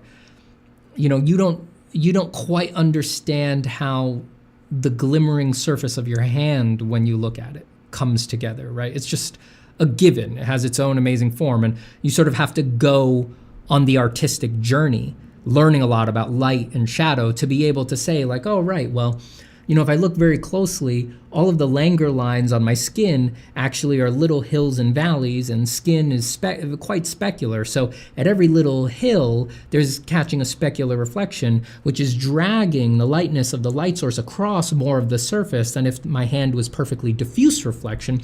And there's a diffuse reflection underneath that, and that's creating a variety of shapes that lay over. It's like I can break down why my hand looks the way it does from years and years of analyzing visuals. But for the most part, most people just have no fucking idea why that looks the way that it does. And so that feels natural. And me personally, I believe that the obfuscation in the process moves things closer to that lack of understanding that we have about the real world, is where it makes things feel more naturalistic. So me, that's why I let myself do a lot of obfuscation, lying, erasing, coming in with the blending stump, going back over with hatches, blending that again, going back in with more hatches, erasing, filling it in. I never worry about that stuff. I like it. I think that it hides exactly how the final surface was made, and that gives a great unity of effect and naturalism to the drawing that I really enjoy. But it's not for everybody. Some people really like cross-hatching as a final effect. It's very techniquey, it's very toothy, it explains itself very explicitly. That's perfectly fine. It's just not usually what I go for in a finish,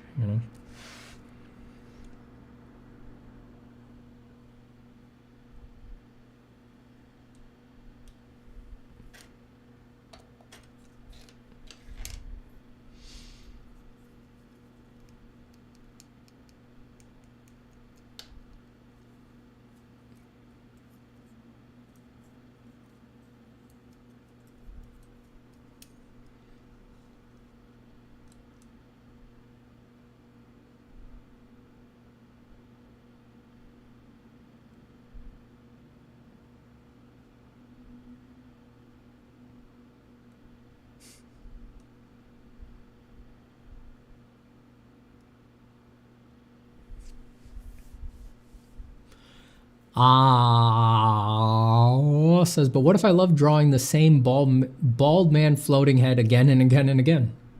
There's something there. Don't fight what you like to do.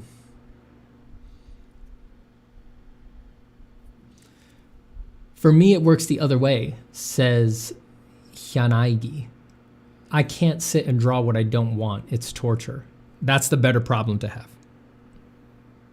Feeling constantly compelled to draw the things that you want to draw is the better problem to have.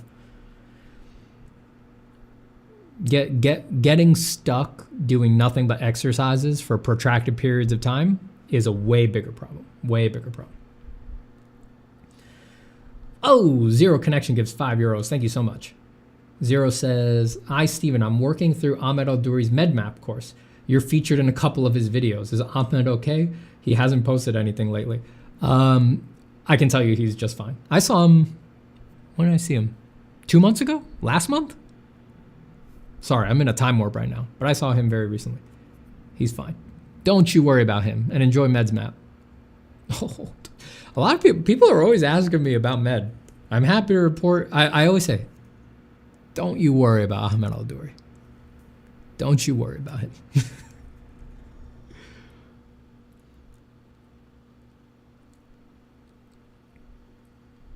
Thank you for the €5, Zero. I really appreciate it.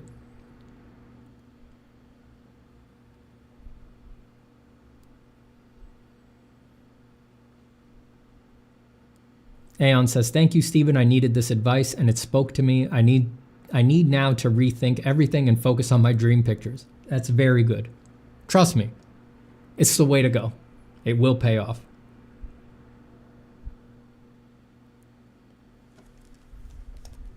I gotta turn on a light.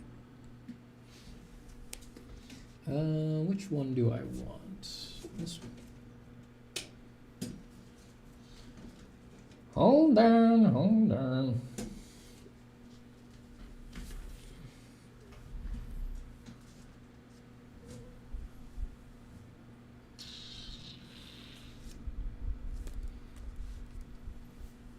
Sorry, it's getting a little dark in here. I hate the glare from that light, but whatever.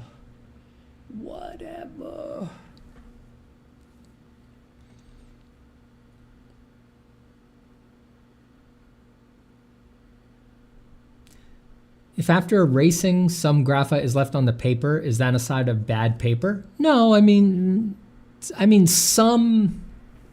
So like on Strathmore Smooth, you can erase and you can get, even if you went pretty dark, yeah, you can get back to basically pure white, but you got to erase for a while. Like, again, that's the thing. if you're not used to using good paper and you're very precious with it, right? You know, you're afraid to use it. You don't like to waste it and things like that. Even when you erase, you're going to be very tentative with it, and you're going to be very soft about it. When you erase, sometimes you need to erase just really hard, right? And on really good stock, if you're not afraid to break it, you know, you get in there with this and you're just, I'm pressing really hard right now, you know, boom, gone. I mean, it disappeared. There's not a trace of it left. And the surface feels the same. It feels exactly like virgin paper. You got to get used to doing that.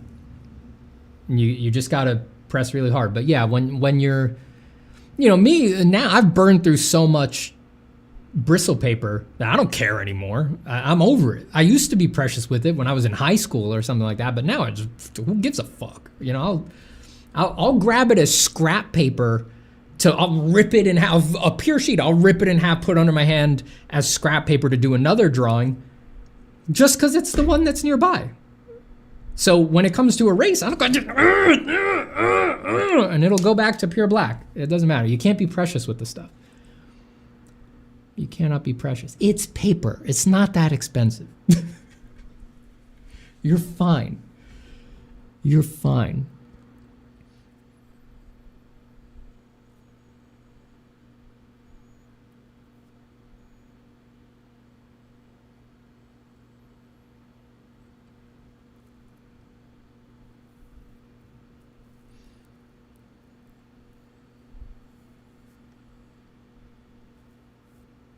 Aka says, hey, Steven, I'm glad you're alive. Me too.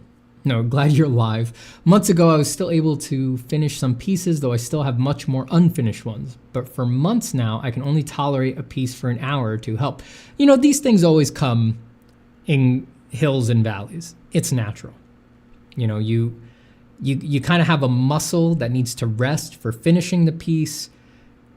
You just need to prove you can finish, you know, to yourself, right? You need to find, it's not about proving, it's like you need to find a process that allows you to finish, and everybody's is unique. And usually there's at least some part in there that's very idiosyncratic, that is not the way other people do it. So you need to find that for yourself. But then once you have it, you're good.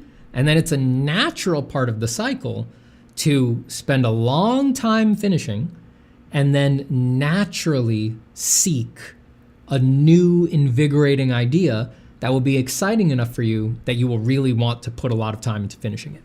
But yeah, it can't be forced, you know? So don't worry about it. It's natural.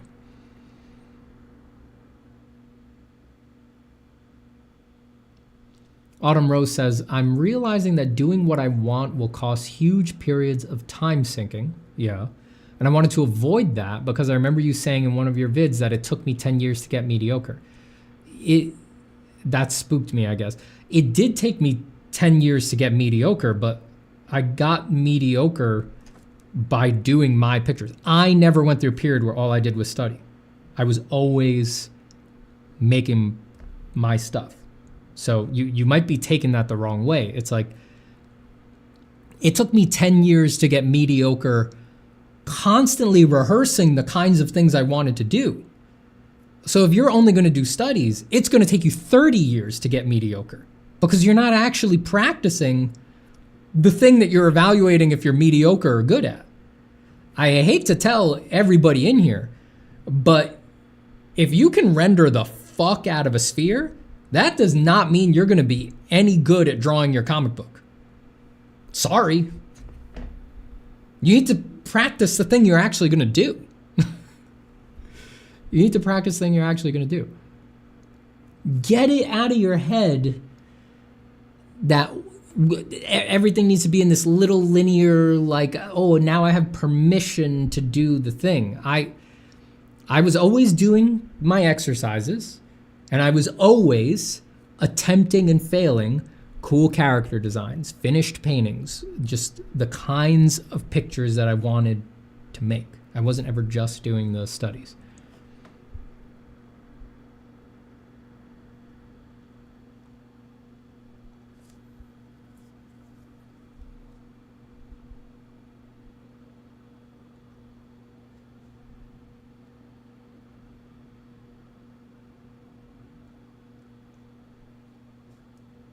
Bye, Joey.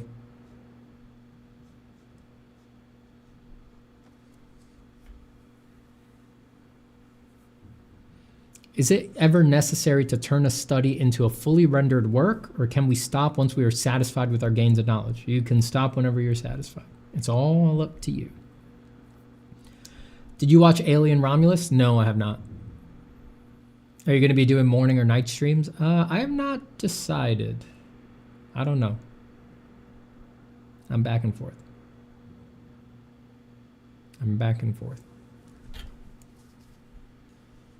My gut tells me we're going to be doing more night streams than morning streams like this one.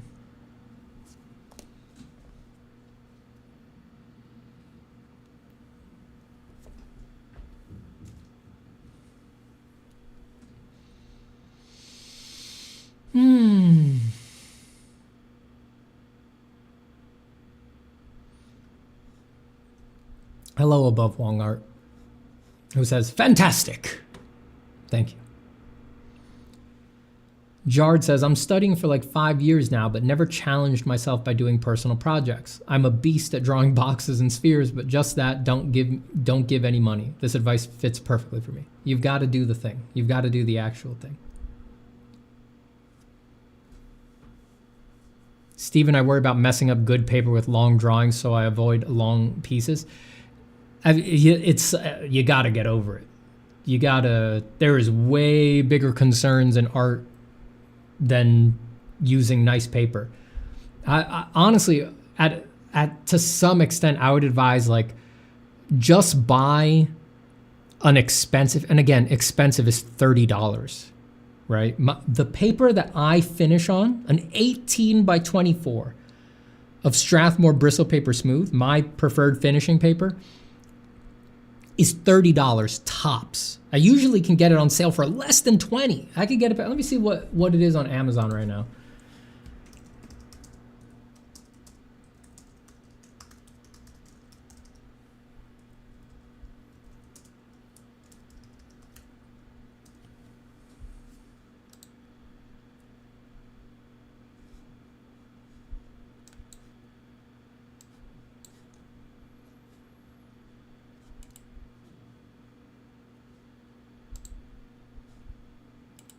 Okay, they're not selling it on Amazon anymore. Let's do Jerry's.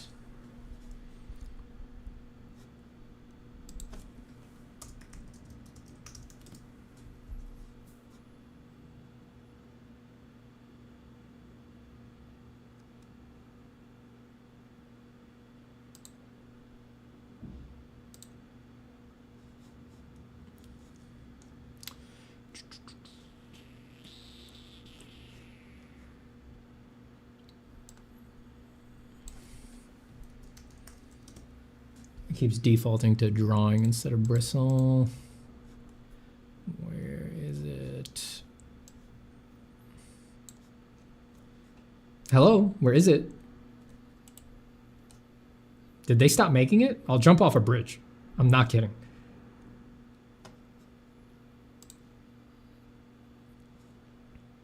Yeah, $30.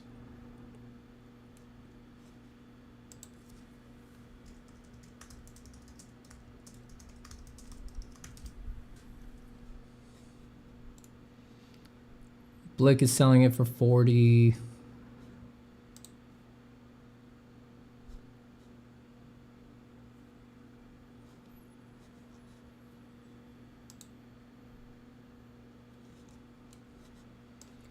All right, so it's $30. Dude. Where I live in New York, $30 is 2 cocktails out on a Friday night. It's just not expensive. For your art, for the thing that you love, $30. If that's holding you back, I would honestly advise just buy the $30 pad of the best paper that you would ever buy and just use it as a sketchbook for 2 weeks. Just waste the paper. Waste it on, burn it for all I care. Do whatever it takes to prove to yourself, just get unprecious with it. It doesn't matter. You can't be precious with your materials like that. I mean, Jesus, it's just paper. It's not like you're buying canvas. Now that's expensive. It's not like you're buying aluminum prefab painting panels, like $60 for 16 by 20. It's just paper. You'll be all right. Burn the aluminum panels too.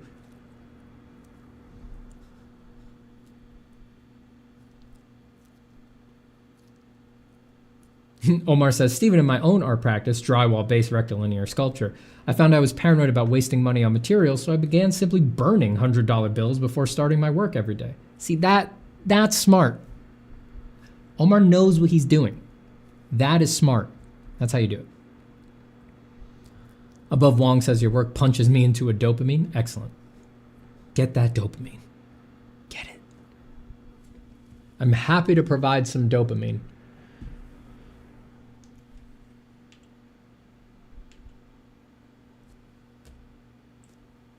That looks normal.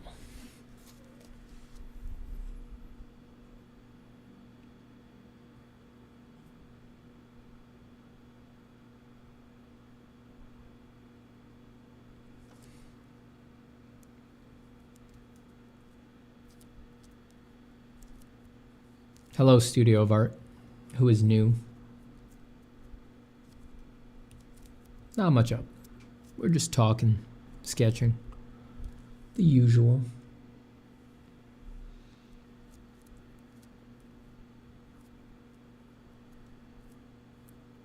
What's your preferred graphite hardness? HB.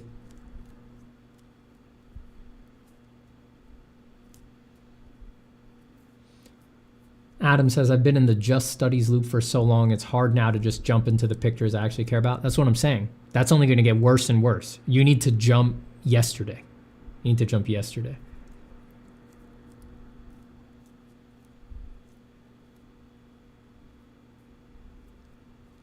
Exalto says, hey, Stephen, is there a way for a hobby artist to push past that barrier and to become at least a decent artist that can handle doing full pieces? Yes.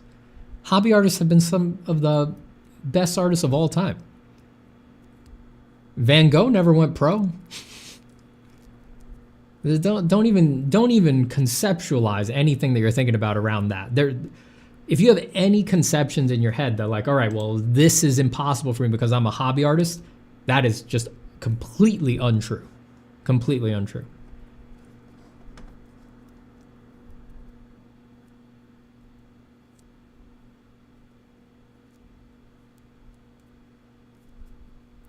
Karem says, Stephen, how much do you know about animal anatomy? Do you know where each muscle is located, just like the human body? Or do the joint skeleton structure only do the trick for you?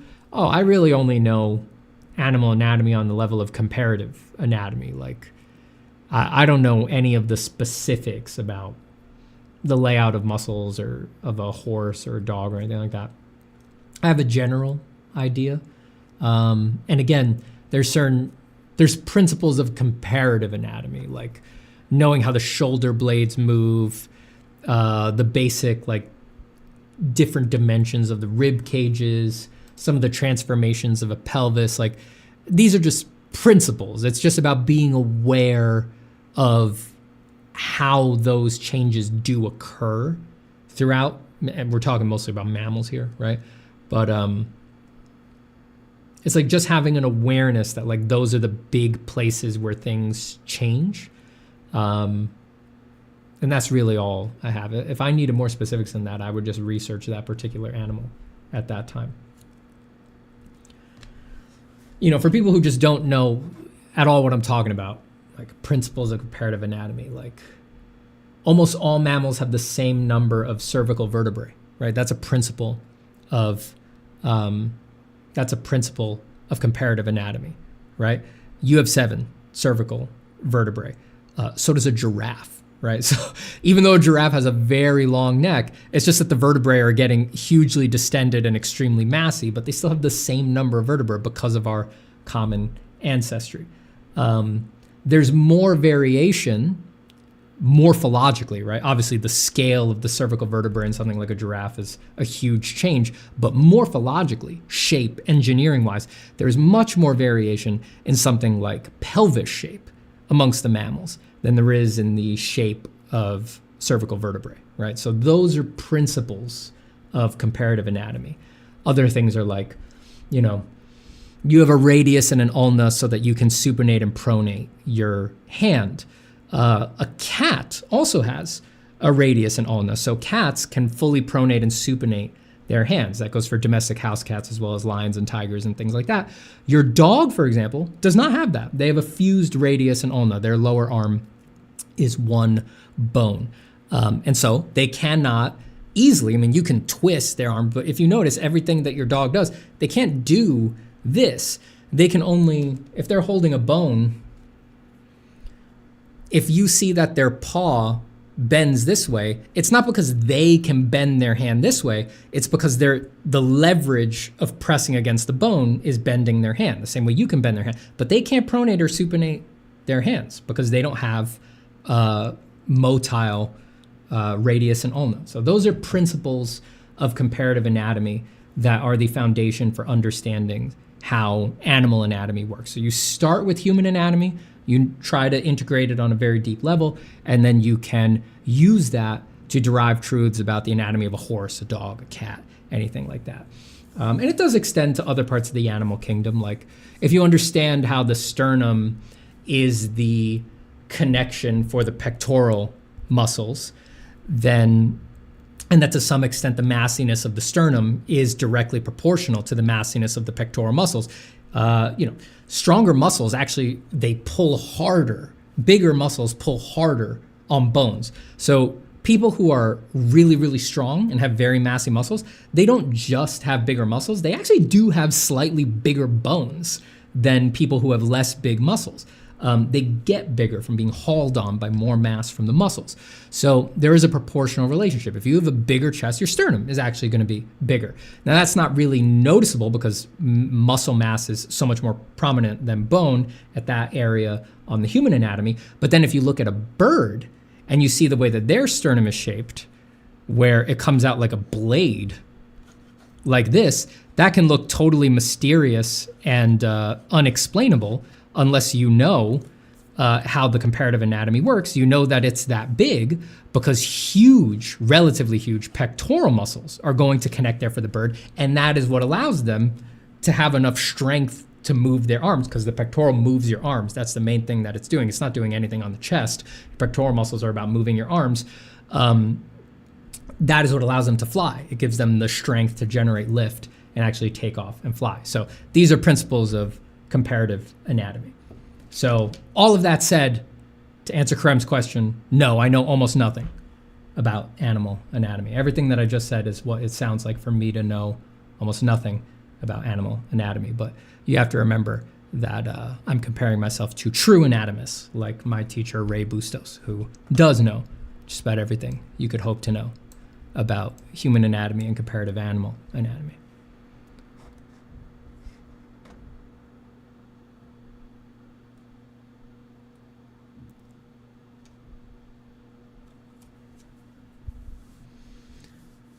Aka Batan says, thank you for the advice, Stephen. Do you also have advice for an artist NEET? That is to say, what does NEET stand for?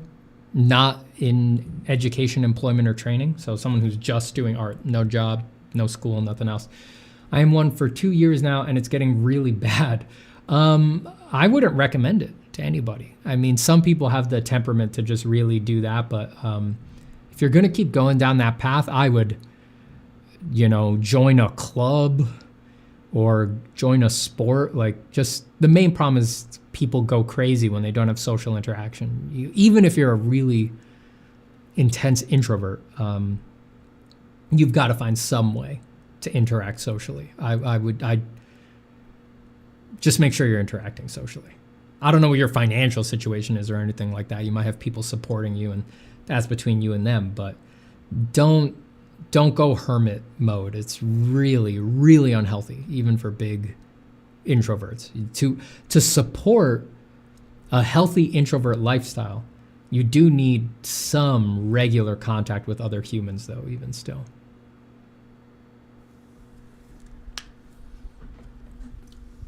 Jard says, how do I find the things that really resonate with me? I catch myself just studying, but I don't know how to get out of this cycle. I have a bunch of recommendations for that, but it requires knowing someone a little bit more personally. The main one that I always say is start a journal that no one else is going to read and just write about your whole life from childhood to now, assuming, and it's okay if it feels like a lie, assume that everything that has ever happened in your life is perfectly meaningful. Everything from the worst thing that ever happened to you to the color of the sweater that your mom wore that time that you guys went to that amusement park. Everything. Assume that absolutely everything, the minutest detail of everything you can remember, is pregnant with meaning. Again, if that feels like a total lie, that's fine. Just pretend and just fill the journal. Start from the first thing you remember and move forward to the present day. If you actually do that exercise, I bet you can't get halfway through your life before you drop the journal and you're making art. And again, nobody's going to read it. You've got to let yourself have complete freedom to just write whatever you want. Swear to yourself you're not going to let anybody read it.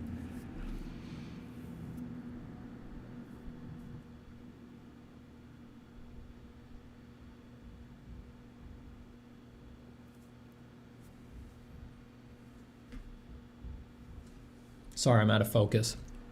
How do I get it back? Come on now. There we go.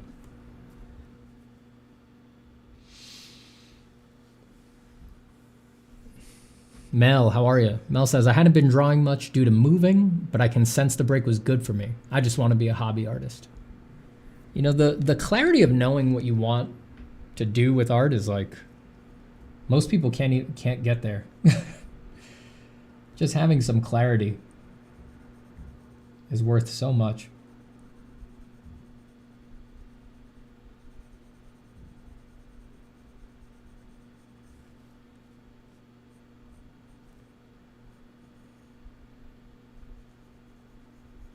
You're great at drawing though, Mel. Whatever you decide to do, you'll have a good time with it.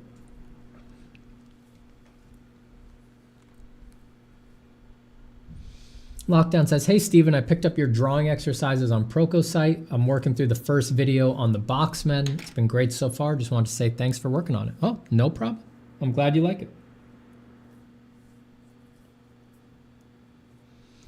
Adam says, hey, that dream picture idea resonated. I don't have a clear idea of what I want to create. I'm doing a lot of automatic drawings because I like to feel the material and need not think about what to make. Yeah, and that's part of a healthy practice too, but there's very few practices that are going to stay healthy if you don't attempt the dream pictures. You must always be trying them. You must always be practicing them. You must always attempt them, attempt them, attempt them.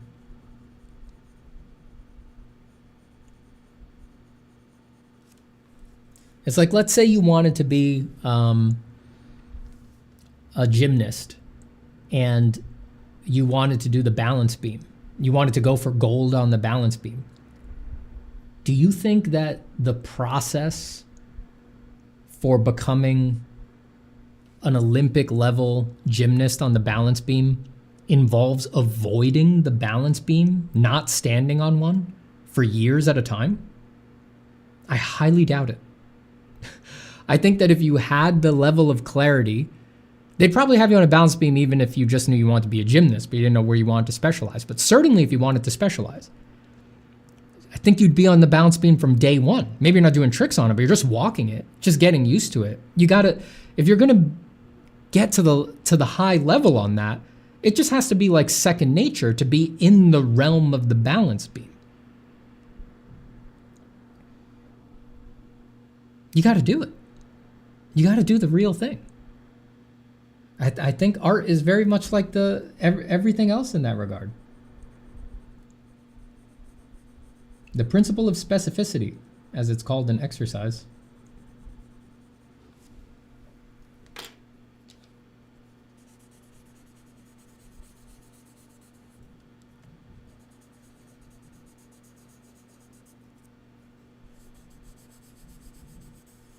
It's like if you want to be a world-class archer, you think that the process for becoming a world-class archer is, all right, we're going to pretend to draw a bow for years. You're going to hold the position. There's not going to be a bow in your hand, but you're going to kind of grip your hand like this. You're going to pretend there's a bow. You're going to pull back like this. And we're going to do that for years. We're going to do that for years. And we're going to talk conceptually about the bow. You're going to know everything about how to make a bow. We're going to go to workshops and watch people who are great at making bows make bows. You're going to learn about all the layers. You're going to learn about how arrows are made. You're going to fletch arrows. You're not going to hold them, but you're going to put the fletching on. You're going to watch these people dry firing bows and things like that all the time. We're going to watch a lot of videos of people firing bows. And somewhere in year 5 or 6, you're going to fire a bow for the first time. And we're going to see how you're doing. I want to ask you, if you imagine doing all of that for 5 years, imagine you made your whole life about understanding everything about archery conceptually and knowing everything about how a bow is made. Maybe you've even made a few bows, but you've never fired one. How much better do you think you're going to be at firing that bow in that first week after 5 years of being conceptual about it? Maybe a little bit. Maybe a little bit better. Or do you think it might have been more worth it to shoot the fucking bow for those 5 years? Who do you think would be the better archer? The person who knew everything about archery conceptually, but didn't fire a bow for 5 years, but based their life on archery for 5 years, never firing a bow. Or the person who didn't read anything, never watched a video, never went to the workshop, but shot the bow at targets for 5 years. Who do you think's better at archery?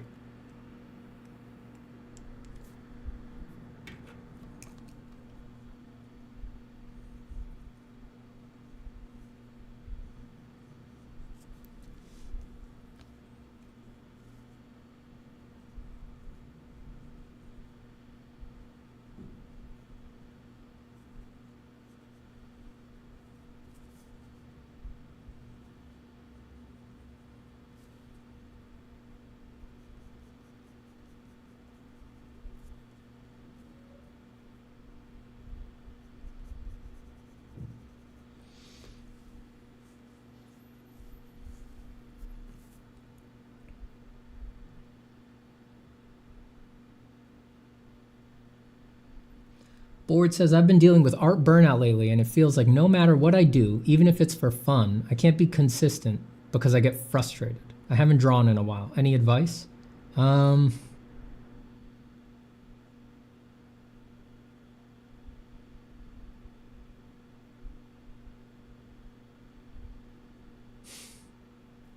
If it's real burnout, here's the thing. People throw the word burnout, they throw that word around really casually.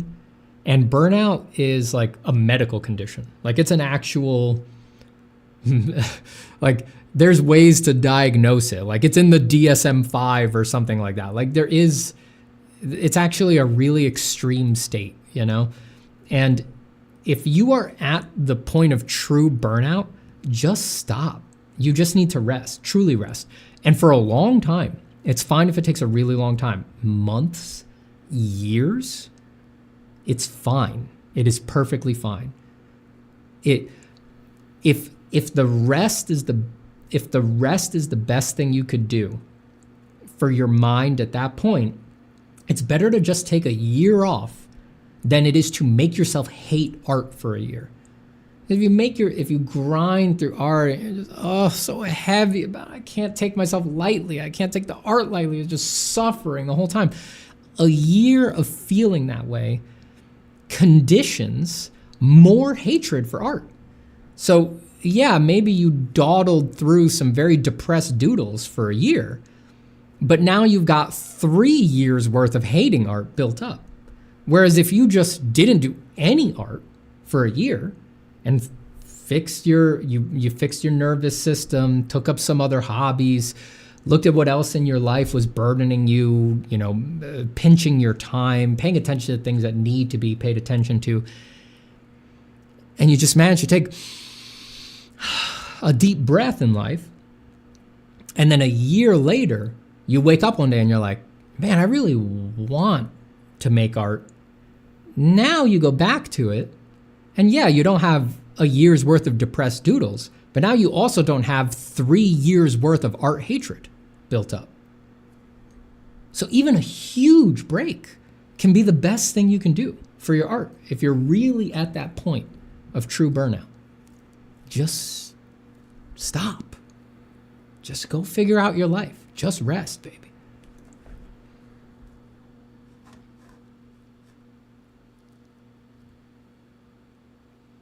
What do you recommend for selling traditional abstract oil paintings? Charge a lot. Tony Dude says, Steven, I kind of did what you're talking about. I've had injuries that prevented me from drawing, but I didn't want to waste time waiting, so I just watched every art video I could for a couple of years. Well, at that point, I mean, what else could you really do? But then as soon as I could draw, I started and haven't stopped for 4 years. That's great.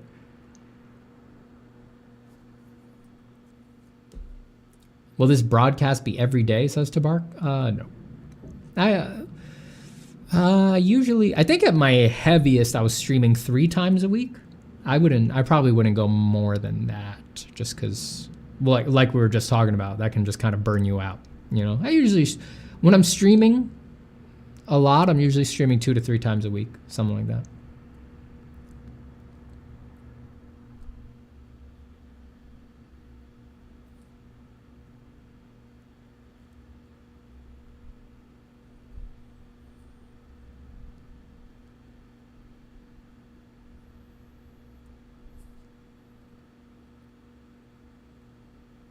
John says, I love your analogies with art to other practices because it's all the same, but for some reason it's so common for artists and non-artists to think about art as a mystical realm. Well, that's the thing. It is like everything else, but everything's a mystical realm. Art is a mystical realm. But on the practical side, all the entryways and the burnout and all that, it's the same. In those senses, it is the same as everything else. And you get that out of the way so that you can just spend all your time in the mystical realm. The mystical realm has nothing to do with the burnout and exercises and practice. It doesn't have anything to do with your career.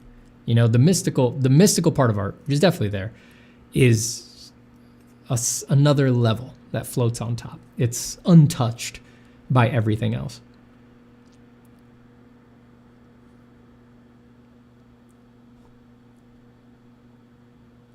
Rodin says, realizing you can make the art you want poorly without your dog and family and house exploding is very freeing. Yes, it is.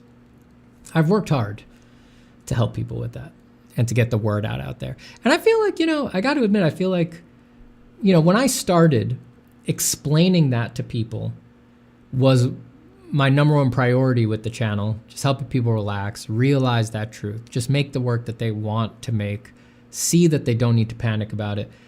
When I started the YouTube channel 5 years ago, that was and still is the main focus of this channel.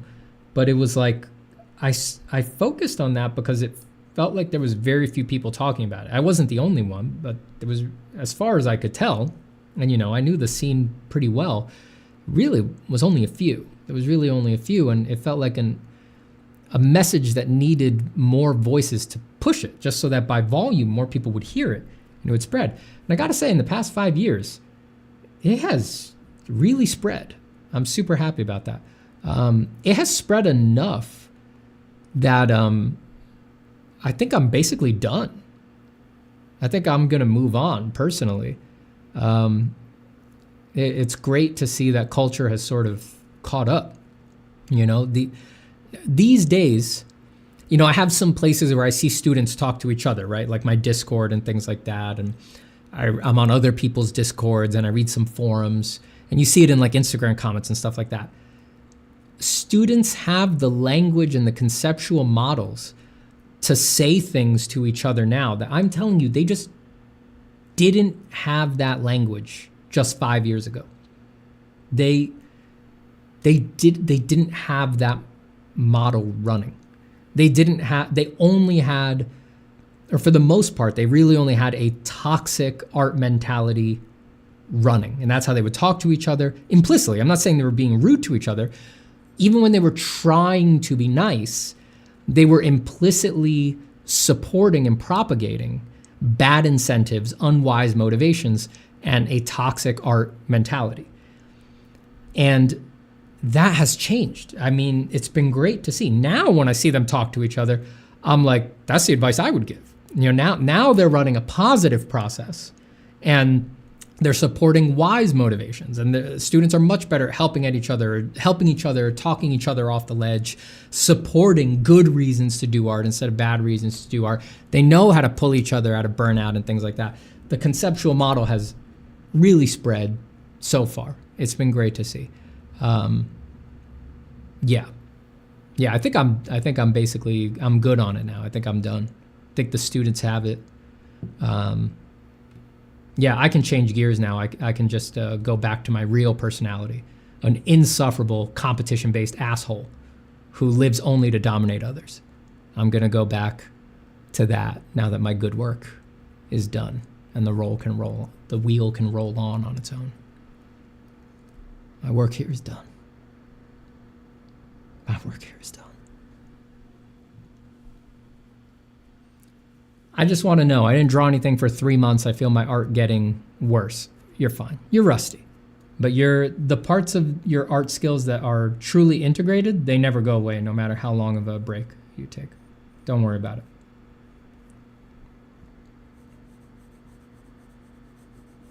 That is, I hate to say it, and I'm not trying to belittle what you're going through, but it's like, it is in your head. That's not a real thing that's happening. What's happening is that you're running a guilt process. You feel guilty for not drawing for reasons that you shouldn't, right? It's like that guilt is completely self-generated. It's based on assumptions and conceptual models about the world that are probably uninvestigated and don't hold up under scrutiny. And then because you're guilty, you need to make your guilt feel real by telling yourself that you're getting worse at art, and you're like unconsciously manifesting this loss in skill when you're probably just barely drawing. You're probably just like, you're doing a couple doodles, you spend 5 minutes on them because you don't use a timer. You don't use a timer like I do. So you're only spending 5 minutes on a drawing, but you think you spent 50 minutes on it. So you're delusional. You do a 5-minute drawing, it doesn't look great, because of course it doesn't, because you spent 5 minutes on it. So you tell yourself, oh, I took too long of a break, I'm no good, I'm regressing, I'm not drawing as well as I should. It's like you're just making your guilt process real. It's got nothing to do with the art. You're not moving backwards. You don't get worse at complex cognitive tasks like drawing until you're near the end of your life, when just all cognitive processes decline. Before that, you just don't get worse. You only get better at stuff like that because you only get more sophisticated and better grooves for managing multifaceted, highly complex, abstracted tasks, because that's what the human brain evolved to do best. It only gets better at those things. You're just manifesting a guilt process. So what you need is to stop worrying about the art and go to therapy. You need therapy. Don't take it from me. I'm pointing you in the right direction, but you got to figure out where's this guilt process come from, and you got to unhorse that. Therapy, meditation, difficult conversations with your mom and dad, whatever it takes. But it's a guilt process. It's not about the art.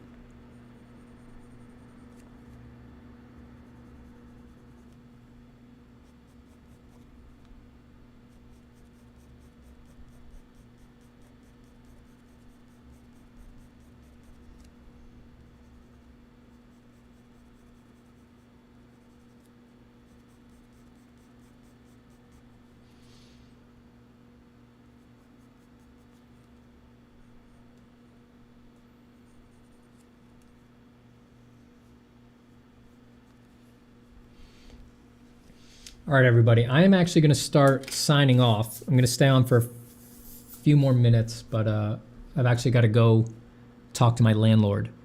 So I'm going to run. So if you have any last questions, just let me know.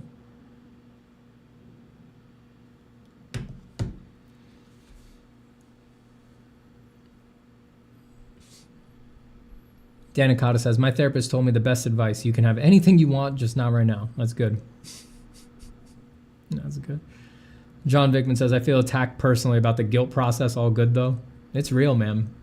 It's never about the art. I mean, shit. If there's one thing I've learned from teaching, it's never about the art. Never. It's like, everybody, if you ask them, it's very clear. Like any one of you, if I asked you right now, can you imagine a way to do the art process without suffering? Everybody here, if you could disassociate from reading that question is about you, if I was asking you to like give advice about that to your best friend, you could write 10 pages on it easy. I bet it's not a mystery to anybody in this chat. Everybody here could imagine and lay out, here's an art practice without suffering. Oh, when you feel guilty about this, you don't really have to. When you feel guilty about this, you don't really have to. Oh, when you feel bad about that, you don't really have to. Just do this, just do that, just do this, just do that. Everybody's full of just this, just that, just do this. Don't worry about that so much. But when it's for other people, it's just that we refuse to take our own advice. And the reasons that we don't take our own advice are always these weird neurotic hangups, like guilt and things like that. We make it special for us for some reason. It's never about the art. It's always, it's a me problem. It's always some reason that you are not being compassionate enough to yourself, or you're being too hard on yourself, or you're just manifesting a deep, deep, deep, deep self-loathing, which for a lot of artists, that's their true art. Creating a glorious, Baroque, gilt gold statue of self-loathing. They do that better than anything else. They refuse to study, they refuse to do pieces they're proud of, but they'll spend 10,000 hours at mastering how to hate themselves. So many artists waste their lives doing that for no reason, for no fucking reason. Well, no, there's always reasons. It's just got nothing to do with the art. There's always reasons. It's what mommy said.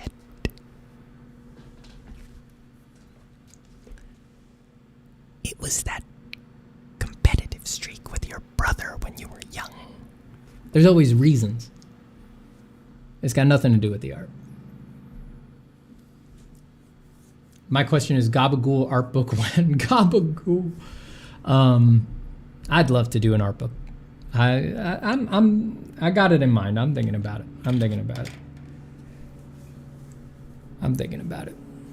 It's not just something you can just launch into. You know, art books require a lot of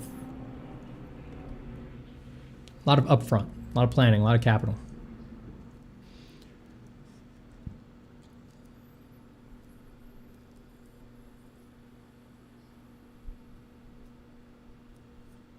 Is it finally time for you to draw furry commissions, Zapata, or cute anime girls, perhaps? If I do, you'll never know it. All under a pseudonym. Do you do traditional paintings too? Yeah, sometimes. Not usually like big finished ones. I'd like to try that sometime, but most of my traditional painting, I do watercolors, oils, things like that. I just do it for fun when like studying things. Like if I'm gonna do like if I'm gonna do a traditional study of like a portrait or a face, you know, typical exercise stuff, these days I'd rather do that traditionally. Or in a painting, in a traditional painting, just because it makes it more fun. You know, it's harder for me to do, so it keeps me more engaged than if I did it as like a pencil drawing. These days, yeah, I basically never will do like just pull up a photo, just do a straight up like drawing of it. But I have been doing that in like oil paint, just because, yeah, it just keeps me more engaged because it's harder for me to do and I'm less good at it. And I know that I'm sort of improving my oil skills as I do it. It's just more engaging in that way. But I don't really do like finished traditional paintings.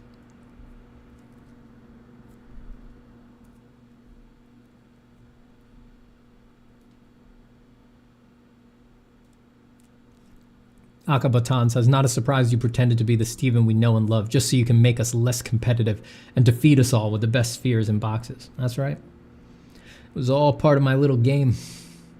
The game of being the best. It's just what it takes. What's that line from There Will Be Blood? It is not enough that I should succeed, others must fail. Something like that.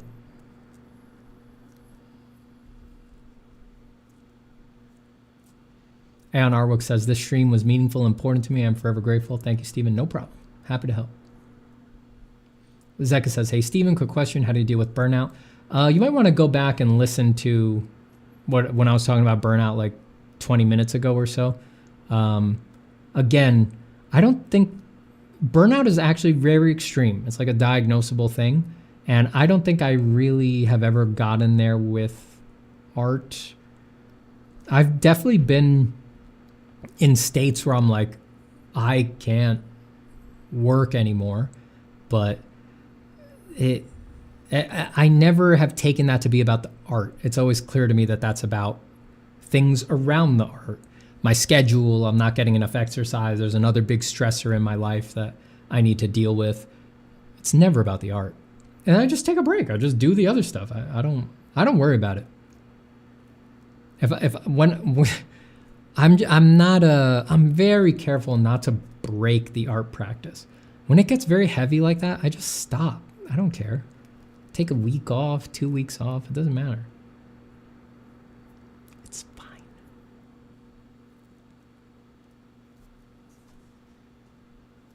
All right, everybody. I'm going to run. I will see you again soon.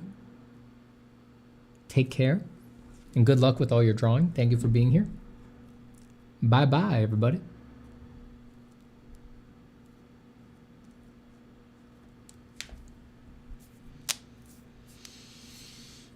Oh, just because Chady just jumped in here. Hey, Chady.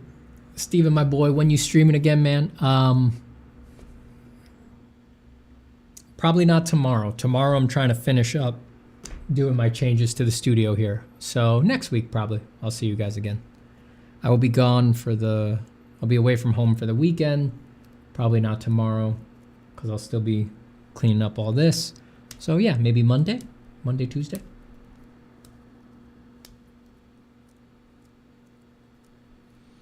All right, everybody.